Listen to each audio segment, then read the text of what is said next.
Welcome welcome welcome CA intermediate के costing के fast track वाले प्यारे प्यारे बच्चों। हम लोग ने एक चैप्टर पढ़ना स्टार्ट किया था लास्ट क्लास, उसका नाम था मटेरियल कॉस्टिंग। उसी चैप्टर को अभी आगे बढ़ाएंगे। मटेरियल कॉस्टिंग में हमने क्या क्या पढ़ा है ज़रा 5 मिनट में जल्दी से रिकैप करते हैं, एक बारी क्विक। देखिए, मटेरियल कॉस्टिंग में हमने ये बात पढ़ी थी कि मान लेते हैं हमारी एक स्वीट शॉप है। हमने कहा था ये एग्जाम्पल बहुत इंपॉर्टेंट है क्योंकि ये एग्जाम्पल आपको बहुत कुछ सिखाएगा। हमारे पास एक स्वीट शॉप थी, स्वीट शॉप में लाला जी से सप्लायर से हम लोग चीनी वीनी खरीद रहे थे। हमने मान लेते हैं कि शुगर खरीद रहे थे हम लोग। तो शुगर हमारे लिए रॉ मटेरियल है। अब रॉ मटेरियल की हमें कंजम्पशन पता थी कि एक दिन में मिनिमम कितना, मैक्सिमम कितना कंज्यूम करते हैं। लीड टाइम मतलब लाला जी सामान भेजने में कितने दिन लगाते हैं, मिनिमम और मैक्सिमम। हमारी एनुअल परचेज क्वांटिटी कितनी है, हम एक साल में कितना सामान खरीदते हैं, कितना सामान कंज्यूम करते हैं। रीऑर्डर क्वांटिटी कितनी है। रीऑर्डर क्वांटिटी कहने का मतलब ये होता है कि हम जब भी, देखो रीऑर्डर क्वांटिटी, इस शब्द को समझो, रीऑर्डर क्वांटिटी यानी मैं जब भी ऑर्डर प्लेस करता हूँ एक बार में कितना माल मंगाता हूँ, रीऑर्डर क्वांटिटी। आप अर्थ समझ रहे हो। रीऑर्डर का मतलब क्या है, दोबारा ऑर्डर करना। रीऑर्डर मतलब हर एक ऑर्डर, और क्वांटिटी कहने का मतलब हर एक ऑर्डर में कितनी क्वांटिटी मंगाते हैं। वैसे ही अगर इसे मैं बोलता हूँ रीऑर्डर पीरियड, इसका मतलब क्या होता है। आप ये बताओ मुझे, लिखा है ये रीऑर्डर पीरियड, इसका मतलब क्या होता है। इसका मतलब जब मैं दोबारा ऑर्डर देता हूँ, जब मैं जितनी बारी ऑर्डर देता हूँ, हर बार की ऑर्डर में टाइम कितना लगता है, तो पीरियड। रीऑर्डर टाइम भी लिखा हो सकता है, रीऑर्डर पीरियड भी लिखा हो सकता है। इसका मतलब होता है लीड टाइम, यानी लाला जी माल भेजने में एक बार में कितना समय लगाते हैं।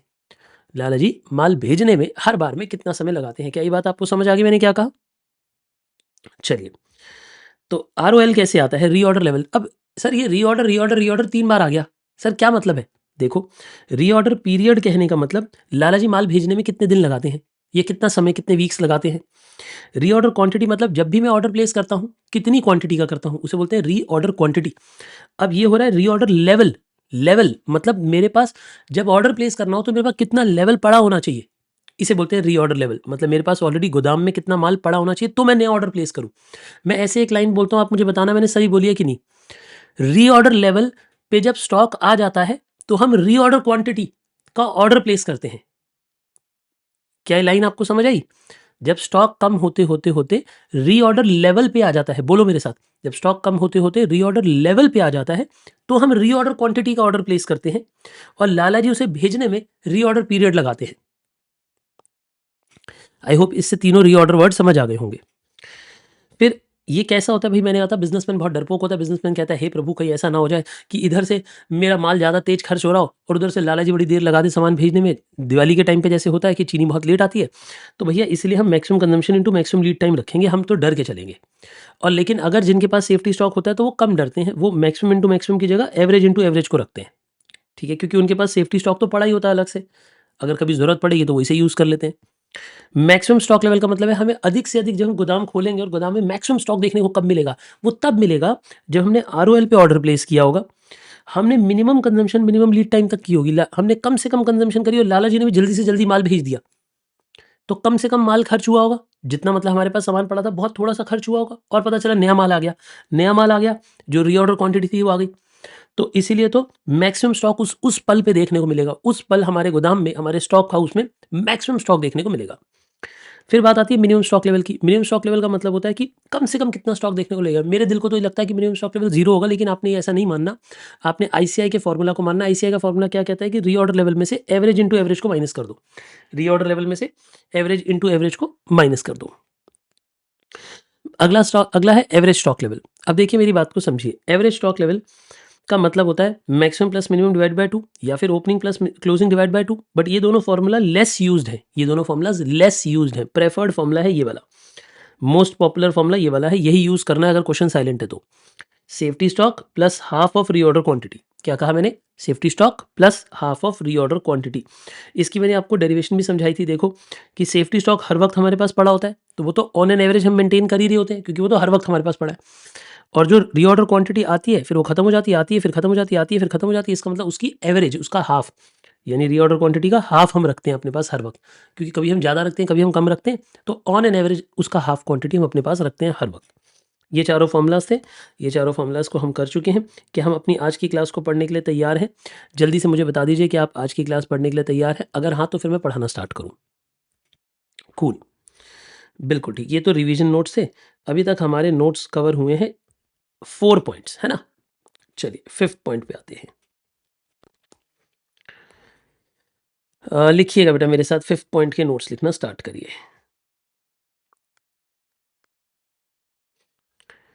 चलिए एक एक करके हम लोग पढ़ना स्टार्ट करेंगे क्योंकि मुझे आपको ईओक्यू वगैरह बताना है, बट उससे पहले मुझे आपको ऑर्डरिंग कॉस्ट के बारे में बताना है। देखिए जी, ऑर्डरिंग कॉस्ट। अब आप मुझसे पूछेंगे सर ये ऑर्डरिंग कॉस्ट क्या होती है? देखो, हम ये अज़्यूम करते हैं कि जब हम ऑर्डर प्लेस करेंगे तो हमारा खर्चा आएगा कुछ ना कुछ। ये बात तो सच है। हम जब भी ऑर्डर प्लेस करेंगे हमारा कुछ ना कुछ खर्चा आएगा। Whenever I place an order, हम लाला जी को फ़ोन करते हैं कि लाला जी फ़ोन सामान भेजो। तो देखो फ़ोन करने का खर्चा है। पहली बात फ़ोन करने का खर्चा है, जो बंदा फ़ोन करता है, जो परचेज़ मैनेजर है उसकी सैलरी है, उस डिपार्टमेंट के खर्चे हैं। फिर जब भी हम सामान खरीदेंगे तो इस बात को समझिए, ऑर्डर आने का खर्चा है, रिक्शे वाला आएगा, ट्रक वाला आएगा, किसी पे तो सामान लाओगे, उड़ के थोड़ी ना अपने आप घर पे आ जाएगा आपकी या फैक्ट्री में आ जाएगा। आपको एक रिक्शे का किराया देना पड़ेगा। तो that is all ordering cost. Ordering cost का मतलब हर एक ऑर्डर प्लेस करने पे कितना खर्चा आता है। आज मैंने लाला जी को फ़ोन किया कि लाला जी, आपको भी मैं एक एग्ज़ाम्पल देता हूँ, अपने घर में भी आटा मँगाते हो, मान लो 10 किलो आटा मँगाते हो, खर्च हो जाता है, फिर नया मँगाते हो, ठीक है? तो जब नया आटा आता है आपको पता है कॉस्ट इन्वॉल्व्ड है, लेकिन हम उस इतनी छोटी कॉस्ट होती है कि हम उसे गिनते नहीं है। भई आप पड़ोस की दुकान तक जाते हो, आते हो, मान लो आपकी पड़ोस की दुकान 2 किलोमीटर दूर है, तो आप स्कूटी लेकर भी जाते हो, तो स्कूटी का 2 किलोमीटर जाने और 2 किलोमीटर आने का पेट्रोल लगता है कि नहीं लगता? सही बात है कि नहीं है? आप अगर ब्लिंकिट से भी मँगाते हो, किसी ऐसी ऐप से भी मँगाते हो कुछ सामान, तो भी उनका भी चार्ज इन्वॉल्व्ड है, उनकी भी डिलीवरी चार्ज इन्वॉल्व्ड है पर ऑर्डर। तो that is ordering cost. Ordering cost का मतलब जब भी हम ऑर्डर प्लेस करते हैं, हमें एक ऑर्डर पे कितना खर्चा आता है, उसे कहते हैं ऑर्डरिंग कॉस्ट। तो लिखो, लिखते-लिखते समझते हैं। इसका मतलब है, आप ऐसे लिखेंगे द कॉस्ट इनकर्ड, लिखिए ज़रा, द कॉस्ट इनकर्ड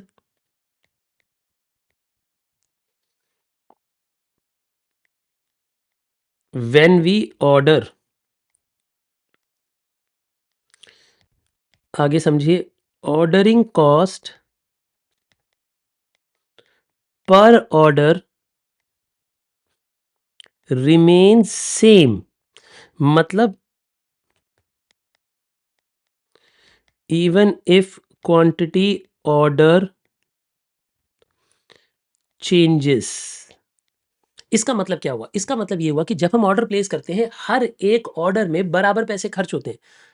चाहे मैं लाला जी से चीनी मँगा रहा हूँ, मैं 100 किलो चीनी मँगाऊँ या 200 किलो चीनी मँगाऊँ, ऑर्डरिंग का खर्चा बराबर रहेगा।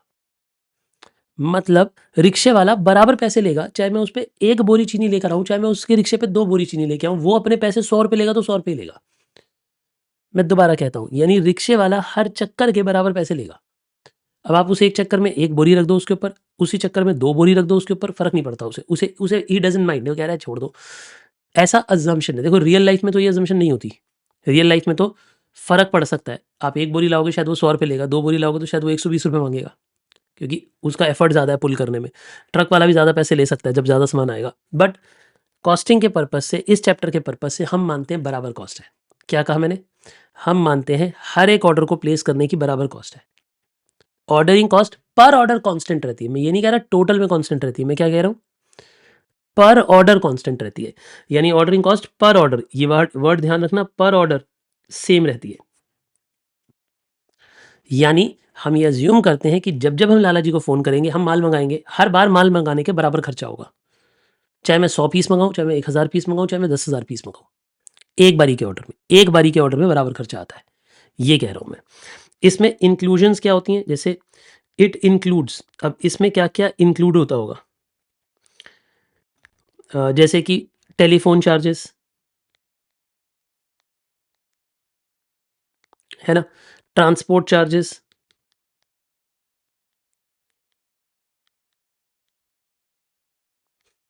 अ, ट्रांज़िट इंश्योरेंस, रास्ते की जो इंश्योरेंस है वो, सामान की, लोडिंग अनलोडिंग, ये सब कुछ।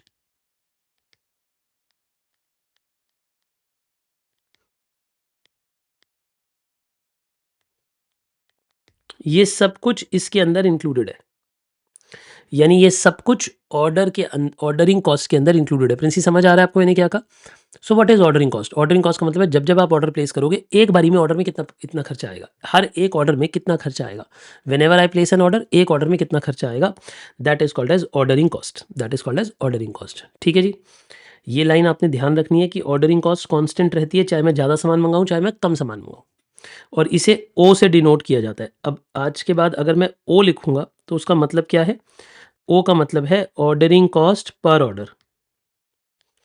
Ordering cost per order. हर एक ऑर्डर प्लेस करने पे कितना खर्चा आता है? हर एक ऑर्डर प्लेस करने पे कितना खर्चा आता है? अमृत, क्लियर है आपको ये बात? हर एक ऑर्डर प्लेस करने पे कितना खर्चा आता है, दैट बिकम्स हमारी ordering cost. No doubt till now? ठीक है जी, ये बातें समझ आ गई। अब आपके मन में एक सवाल उठेगा कि सर नंबर ऑफ ऑर्डर्स कैसे आते हैं? एक साल में कितने ऑर्डर प्लेस करेंगे? मैं आपसे एक सवाल पूछता हूँ, अभी लिखना नहीं है, आपने सिर्फ अपनी कॉमन सेंस से मुझे जवाब देना है, ठीक है ना, एक्टिवली। एक बात बताओ, अगर मैं एक साल में 1,00,000 केजी चीनी मंगाता हूँ, 1,00,000 केजी चीनी मंगाता हूँ और एक बार में 5,000 केजी चीनी मंगाता हूँ, तो बताओ मैं कितने ऑर्डर प्लेस करता हूँ, कितनी बार मैं लाला जी को फ़ोन करता हूँ, कितनी बार मैं लाला जी को ऑर्डर प्लेस करता हूँ, आप मुझे ये बताओ। यानी हम जब भी लाला जी को ऑर्डर प्लेस करते होंगे, हम कितनी बार ऑर्डर प्लेस करते होंगे, आप मुझे बस ये बताओ। अर्थ ये है, मेरा सवाल ये है कि जब मैं लाला जी को फ़ोन करूँगा कितनी बार, तो आप बोलोगे कि इसमें सर आपने 20 ऑर्डर्स प्लेस किए होंगे। यानी आपका जैसे ही माल खत्म होने वाला होता होगा, आरओएल आता होगा, आप ऑर्डर प्लेस करते होगे, तो ऐसे क्वेश्चन में आपने 20 बार ऑर्डर प्लेस किए होंगे, 20 टाइम्स। क्या ये बात आपको सबको समझ आ रही है मैंने क्या कहा? पक्की बात है? अच्छा, अगर इसी में मान लेते हैं कि ये होता 101,000, अब क्या होता? 101 अपॉन 5,000 करो, अब क्या होता? अगर मुझे एक साल में 101,000 चाहिए थे, एक बार में 5,000 मंगा रहा हूँ, तो इसको अगर आप डिवाइड करते हो तो ये कितना आएगा? 101 डिवाइडेड बाय 5, है ना? तो इसका आंसर आता, देखिए, 20.2। अब 20.2 ऑर्डर्स तो प्लेस हो नहीं सकते, 20.2 ऑर्डर्स तो प्लेस नहीं हो सकते, इसीलिए उन ऑर्डर्स को राउंड ऑफ करके 21 ऑर्डर्स कर दिया जाता है। हायर राउंडिंग ऑफ करते हैं। मैंने क्या कहा? यार आप कम सामान से काम नहीं चला सकते, लेकिन आप ज़्यादा सामान तो मंगा सकते हो, तो आपको सामान थोड़ा सा ज़्यादा मंगाना पड़ेगा। यानी आपको 21 ऑर्डर्स की पेमेंट करनी पड़ेगी, भले ही आप 21वें ऑर्डर में सिर्फ 1,000 मंगाओ। मैंने क्या कहा था? इसीलिए मैंने कहा था कि रिक्शे वाला बराबर पैसे लेता है, चाहे आप थोड़ी सी क्वांटिटी भी मंगाओ। अगर आप सिर्फ 1,000 भी खरीदोगे तो भी रिक्शे वाला तो पूरे पैसे ले लेगा ना। भाई रिक्शे वाला कहेगा भई मैं तो सामान ला रहा हूँ, मेरा तो चक्कर लग गया, मेरे चक्कर के तो पैसे जो है वो दे दो, जो 100 रुपये पर चक्कर है मेरे को तो दो, चाहे आप उसमें 1,000, तो इसलिए 21 ऑर्डर्स कहाँ काउंट होगा। क्या आपको ये बात समझ आई? मैंने यहाँ पे क्या बताया कि number of order higher round off होते हैं, बोलना मेरे साथ ये लाइन, number of orders higher round off होते हैं हमेशा। जैसे कहने को ये 20.2 था, अगर आप अपना मैथमेटिकल ब्रेन लगाओगे तो आप इसे 20 बोलोगे, क्योंकि आपका दिमाग ये कहता है कि 20.5 से नीचे नीचे जो भी है वो 20 बनेगा, 20.5 के ऊपर है वो 21 बनेगा। यही सिखाया होगा ना मैथ्स में आपको। क्या ये बातें आप समझे मैंने क्या कहा? लेकिन यहाँ पे ऐसा नहीं होगा, रिक्शे वाले भैया ऐसा नहीं करेंगे। वो कहेंगे अच्छा ये थोड़ी ना मैं तुम्हारे लिए एक चक्कर एक्स्ट्रा लगा दूंगा फ्री का, नहीं लगाएगा, वो पूरे पैसे लेगा, 21 ऑर्डर्स के पैसे लेगा। लिखो, वापस नोट्स पे आओ और लिखो नंबर ऑफ ऑर्डर, इसी के अंदर, इसी टॉपिक के अंदर लिखो number of orders. Number of orders कैसे पता लगता है? ये पता लगता है एनुअल डिमांड हमारी कितनी है, annual purchase of raw material कितना है हमारा, यानी हम एक साल में कितना रॉ मटेरियल कंज्यूम कर रहे हैं, खरीद रहे हैं, और उसे डिवाइड करो रीऑर्डर क्वांटिटी से। रीऑर्डर क्वांटिटी याद रखो, अगर रीऑर्डर क्वांटिटी ना हो तो इकोनॉमिक ऑर्डर क्वांटिटी को भी यूज कर सकते हैं, क्योंकि मैंने क्या कहा था, ईओक्यू भी बेस्ट वाला आरओक्यू होता है, ईओक्यू भी बेस्ट वाला आरओक्यू होता है। समझ रहे हो आप मेरी बात? तो जब आप इन दोनों को डिवाइड करते हो तो आपके पास नंबर ऑफ ऑर्डर्स निकल आते हैं। तो अब जो भी हमारी क्वांटिटी हमने इस क्वेश्चन में अज्यूम कर रखी होगी उतने के हिसाब से हम कर सकते हैं। वैसे हम जो क्वेश्चन कर रहे थे उसमें हमारी ए कितनी थी, याद है आपको? एनुअल डिमांड कितनी थी, निकाली थी, लिखी थी हमने? हाँ, उसमें हमने एनुअल डिमांड 73,000 केजी लिखी थी। 73,000 और एक बारी में 5,000 खरीद रहे थे, एक बारी में 5,000। तो बताओ नंबर ऑफ ऑर्डर्स कितने होंगे हमारे एग्जाम्पल में? जो कल हम एग्जाम्पल पढ़ रहे थे उसमें 73,000 केजी अपॉन 5,000 केजी, तो कितना होगा? सोच के बताओ। लिखो इसे, पहले डेसिमल में लिखो ना बेटा, राउंड ऑफ बाद में होगा, पहले डेसिमल बताओ। 14.6। तो आपने ये कहा कि 14.6 which is similar to 15 orders. ठीक है जी, आप एक लाइन और लिख लो, it is always rounded off to nearest, या it is always rounded off to higher number.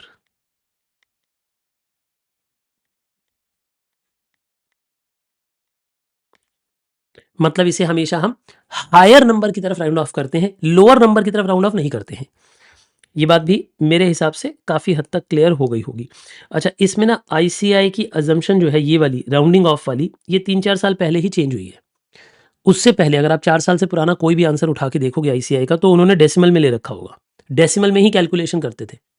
वैसे मैं आज भी ये मानता हूँ डेसिमल वाली कैलकुलेशन ही सही है, मेरे पास उसका भी लॉजिक है, लेकिन अब आईसीएआई क्योंकि राउंड ऑफ करता है इसलिए हम भी राउंड ऑफ कर रहे हैं। ठीक है, मैं आपको पहले इसका पर्पस समझाता हूँ। देखो डेसिमल वाली वैल्यूएशन पता है सही क्यों थी? क्योंकि अगर एक बात बताओ, मेरे पास माल आ रहा है तो मैं उसे 14.6 ऑर्डर क्यों दूंगा, पूरे 15 ऑर्डर दूंगा, लेकिन उसमें से इस साल 14.6 ऑर्डर्स को यूज कर लूंगा, बचा हुआ 0.4 ऑर्डर का जो सामान होगा वो अगले साल यूज कर लूंगा, तो वो अगले साल काम आ जाएगा, वेस्ट थोड़ी ना होगा। एक बात बताओ, अगर आप एक चीज़ रेगुलरली यूज करते हो तो क्या आप उसे सिर्फ थोड़ा सा मंगाओगे या पूरा ही मंगाओगे? वो अगले साल यूज करोगे, अगले साल यूज करोगे, तो वो कॉस्ट अगले साल स्पिल ओवर हो जाएगी। जो इस बार एक्स्ट्रा पैसे दे दिए, 2000 केजी जो एक्स्ट्रा खरीद लिया वो अगली बार यूज हो जाएगा। तो मेरे हिसाब से डेसिमल में कॉस्ट लेना गलत नहीं है, आईसीआई के हिसाब से भी गलत नहीं है आज से 3-4 साल पहले तक, लेकिन अब at present ICI round of करता है इसलिए हम भी राउंड ऑफ कर रहे हैं। सिंपल, आपको डेसिमल लेना ही नहीं, आपको नंबर ऑफ ऑर्डर में क्या करना है, कंप्लीट ऑर्डर लेने हैं, पूरे ऑर्डर लेने हैं, डेसिमल में नहीं लेना। लेकिन एक प्रॉब्लम है, और वो प्रॉब्लम ये है दोस्तों कि जब आप इसे राउंड ऑफ करते हो, ठीक है, जो मैं बोल रहा हूँ ध्यान से सुनना, जब आप इसे राउंड ऑफ करते हो तो आपको एक बात ध्यान रख लेनी है कि राउंडिंग ऑफ के टाइम पे कुछ पुराने आंसर जब आप देखोगे, अगर आप मान लो मैंने आपको कोई क्वेश्चन दिया आज से 10 साल पुराना और आपने उसका आईसीआई का आंसर देखा, तो उसमें राउंड ऑफ नहीं हो रखा होगा, फिर कंफ्यूज मत होना। आप समझ रहे हो मेरी बात? तो पुराने सोर्स के आंसर्स में आज भी राउंड ऑफ नहीं हो रखा होता, तो आप घबराना मत। जो मैं बोल रहा हूँ आपने वो फॉलो करना है, मैं जो भी पढ़ाऊंगा क्लास में वो वेल रिसर्च्ड होगा, हर एक चीज़ नए मॉड्यूल्स के हिसाब से, नए आईसीआई के गाइडलाइंस के हिसाब से होगी। आपको गाइडलाइंस चेंज होती हैं आईसीआई की कॉस्टिंग में, ऐसा नहीं कि कॉस्टिंग में अमेंडमेंट नहीं आती, थोड़ी धीमे आती है लेकिन आती हैं, छोटी छोटी सी बातें, वो मैं आपको साथ साथ इंक्लूड करके पढ़ाऊंगा। ठीक है जी, ऑल गुड।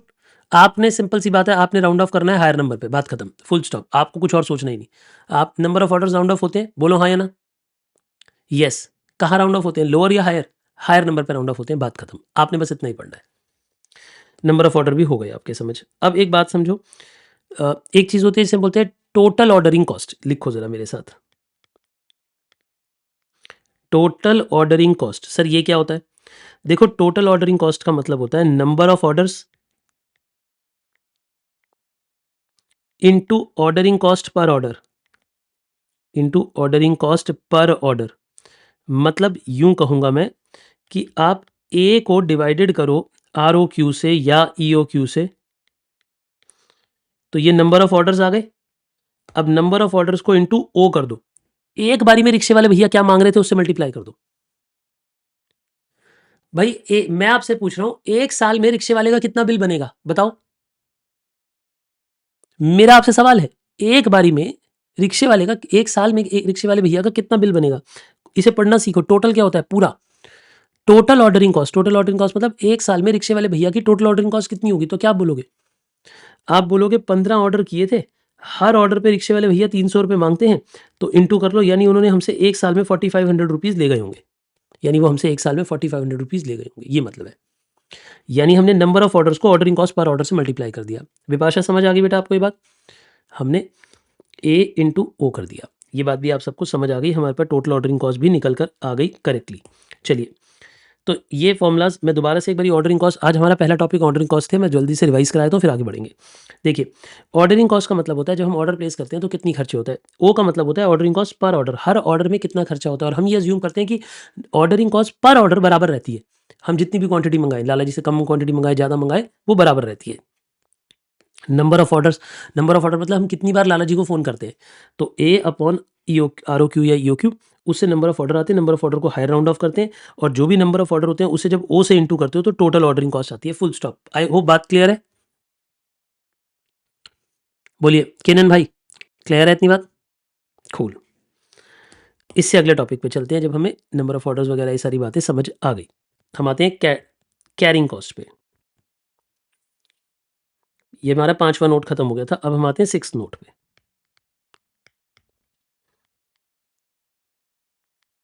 पता है अभी जब मैं ऑर्डरिंग कॉस्ट पढ़ा रहा था ना, तो किसी एक दो बच्चों के मन में एक बात आ रही होगी, बोले नहीं होंगे आप, लेकिन एक आ तो रही होगी बात। पता है वो क्या बात आ रही होगी? आपके मन में एक बात आ रही होगी, सर ऐसा नहीं हो सकता कि मैं सारी क्वांटिटी एक ही बारी में मंगा लूँ।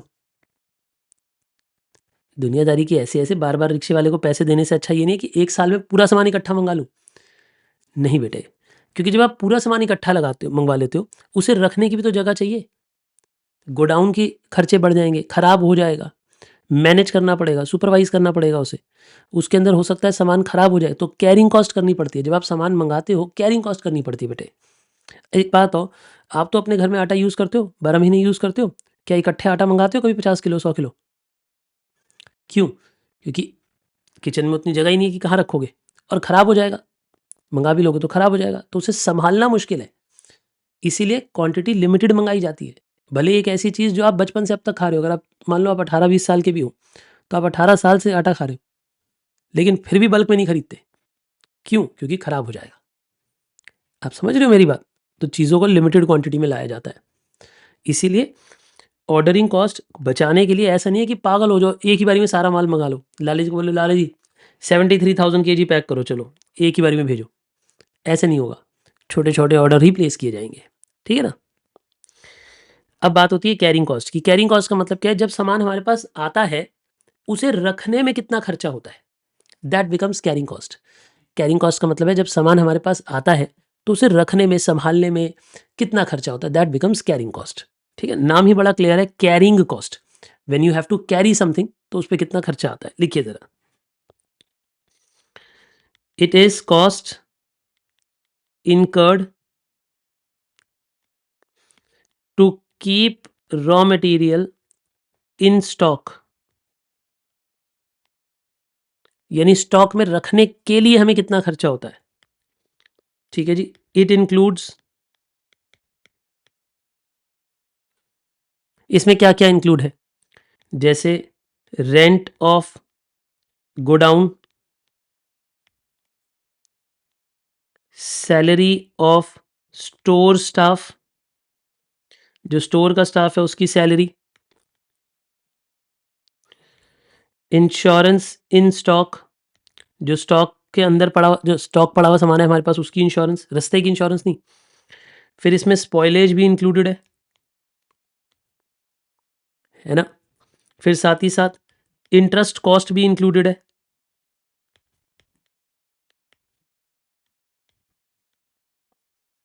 ऑफ कैपिटल ब्लॉक्ड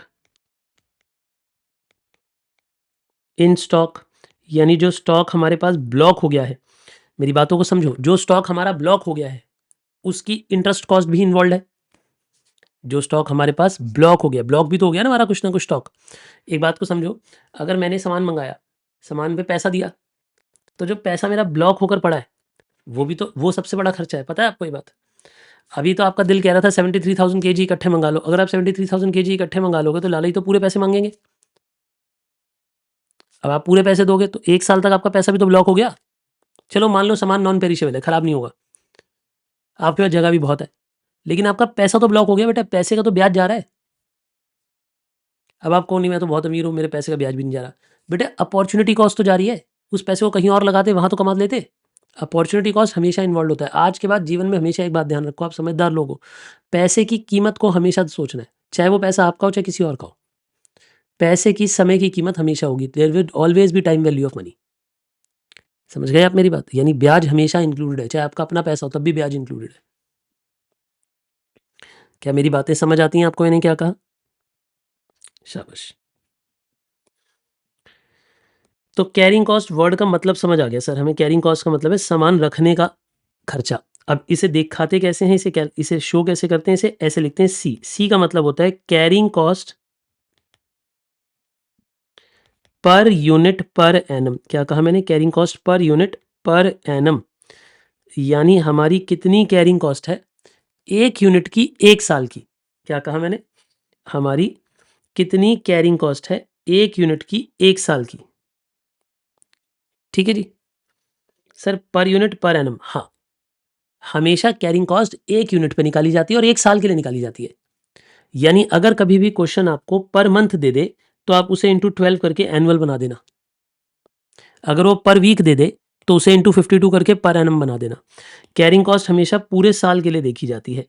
क्या कहा मैंने? कैरिंग कॉस्ट हमेशा पर एनम देखी जाती है, ये बात याद रखना। और इट इज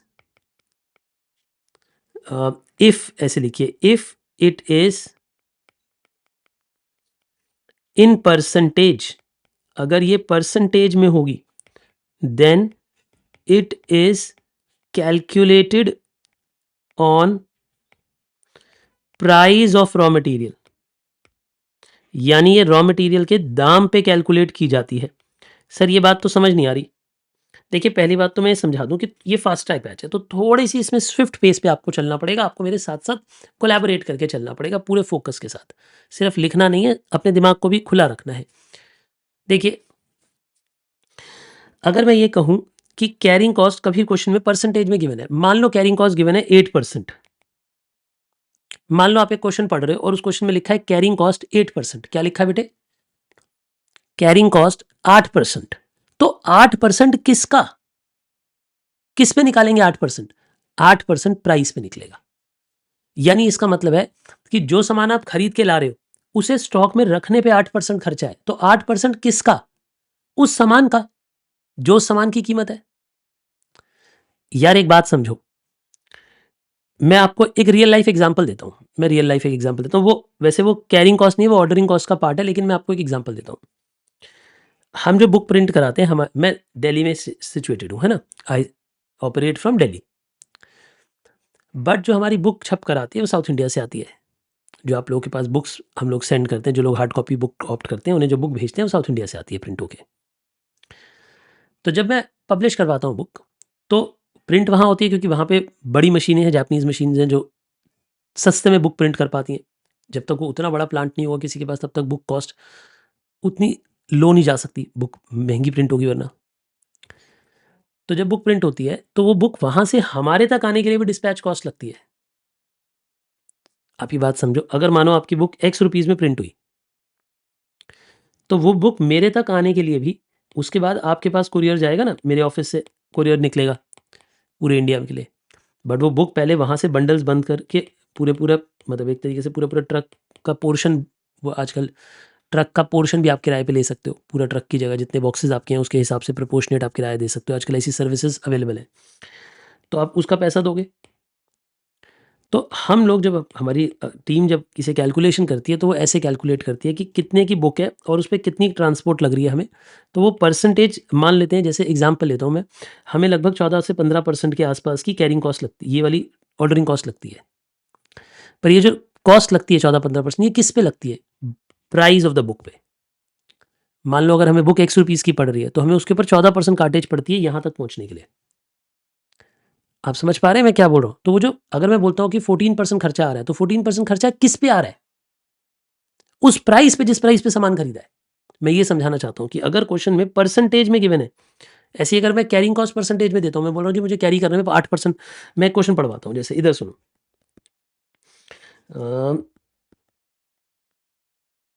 ये देखो, जैसे ये लिखा है, क्वेश्चन नंबर 4 पढ़ो। इसमें लिखा है the carrying cost is estimated to be 20%। अब ये 20% लिखा है, तो ये किसकी 20% होगी भाई? किसकी 20% होगी? तो ये 20% प्राइस का होगा, जो प्राइस था उस सामान का, जो हमने रॉ मटेरियल खरीदा, उसका जो प्राइस है, उस प्राइस पे 20% लगेगा। क्या मेरी बात आपको समझ आई मैंने क्या कहा? मैं आपको क्या पढ़ा रहा हूँ, मैं आपको ये बोल रहा हूँ कि देखो बेटे, जो प्राइस होगा ना, जितने पे आपने रॉ मटेरियल खरीदा है, उसके ऊपर वो परसेंटेज अप्लाई होगी। वो परसेंटेज किस पे अप्लाई होगी? उस प्राइस पे। और एक एग्जांपल दिखाता हूँ। जैसे कि बहुत क्वेश्चनों में आएगा, आप चिंता ना करें। ये देखो, the annual carrying cost is 4%। अब ये 4% किस पे लगेगा? अगर मैं बोलता हूँ 4%, तो 4% किस पे लगेगा?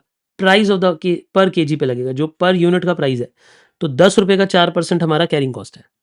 10 रुपए का 4% हमारा कैरिंग कॉस्ट है। क्या मेरी बातें आपको समझ आ रही है मैंने क्या कहा? यानी carrying cost is always calculated on price, अगर वो परसेंटेज में गिवन हो तो। ठीक है जी, ये बात भी समझ आ गई। यानी हम दो तरह के खर्चे मंगा रहे हैं। कौन कौन से दो तरह के खर्चे कर रहे हैं? एक सामान को ऑर्डर करने का खर्चा, फिर एक सामान के कैरी करने का खर्चा, रखने का खर्चा। ठीक है, ये होता है हमारा carrying cost per unit per annum. और एग्जाम्पल अगर आप इसका लिखना चाहो तो लिख सकते हो कि अगर मैं बोलूं कि रॉ मटेरियल का प्राइस कितना है, मान लो रॉ मटेरियल का प्राइस है 100 रुपये, और अगर मैं बोलता हूँ कैरिंग कॉस्ट है 20%, तो इसका मतलब क्या है? इसका मतलब है कैरिंग कॉस्ट है ₹100 का 20%, यानी 20 रुपये पर यूनिट पर एनम। 20 रुपये पर यूनिट पर एनम।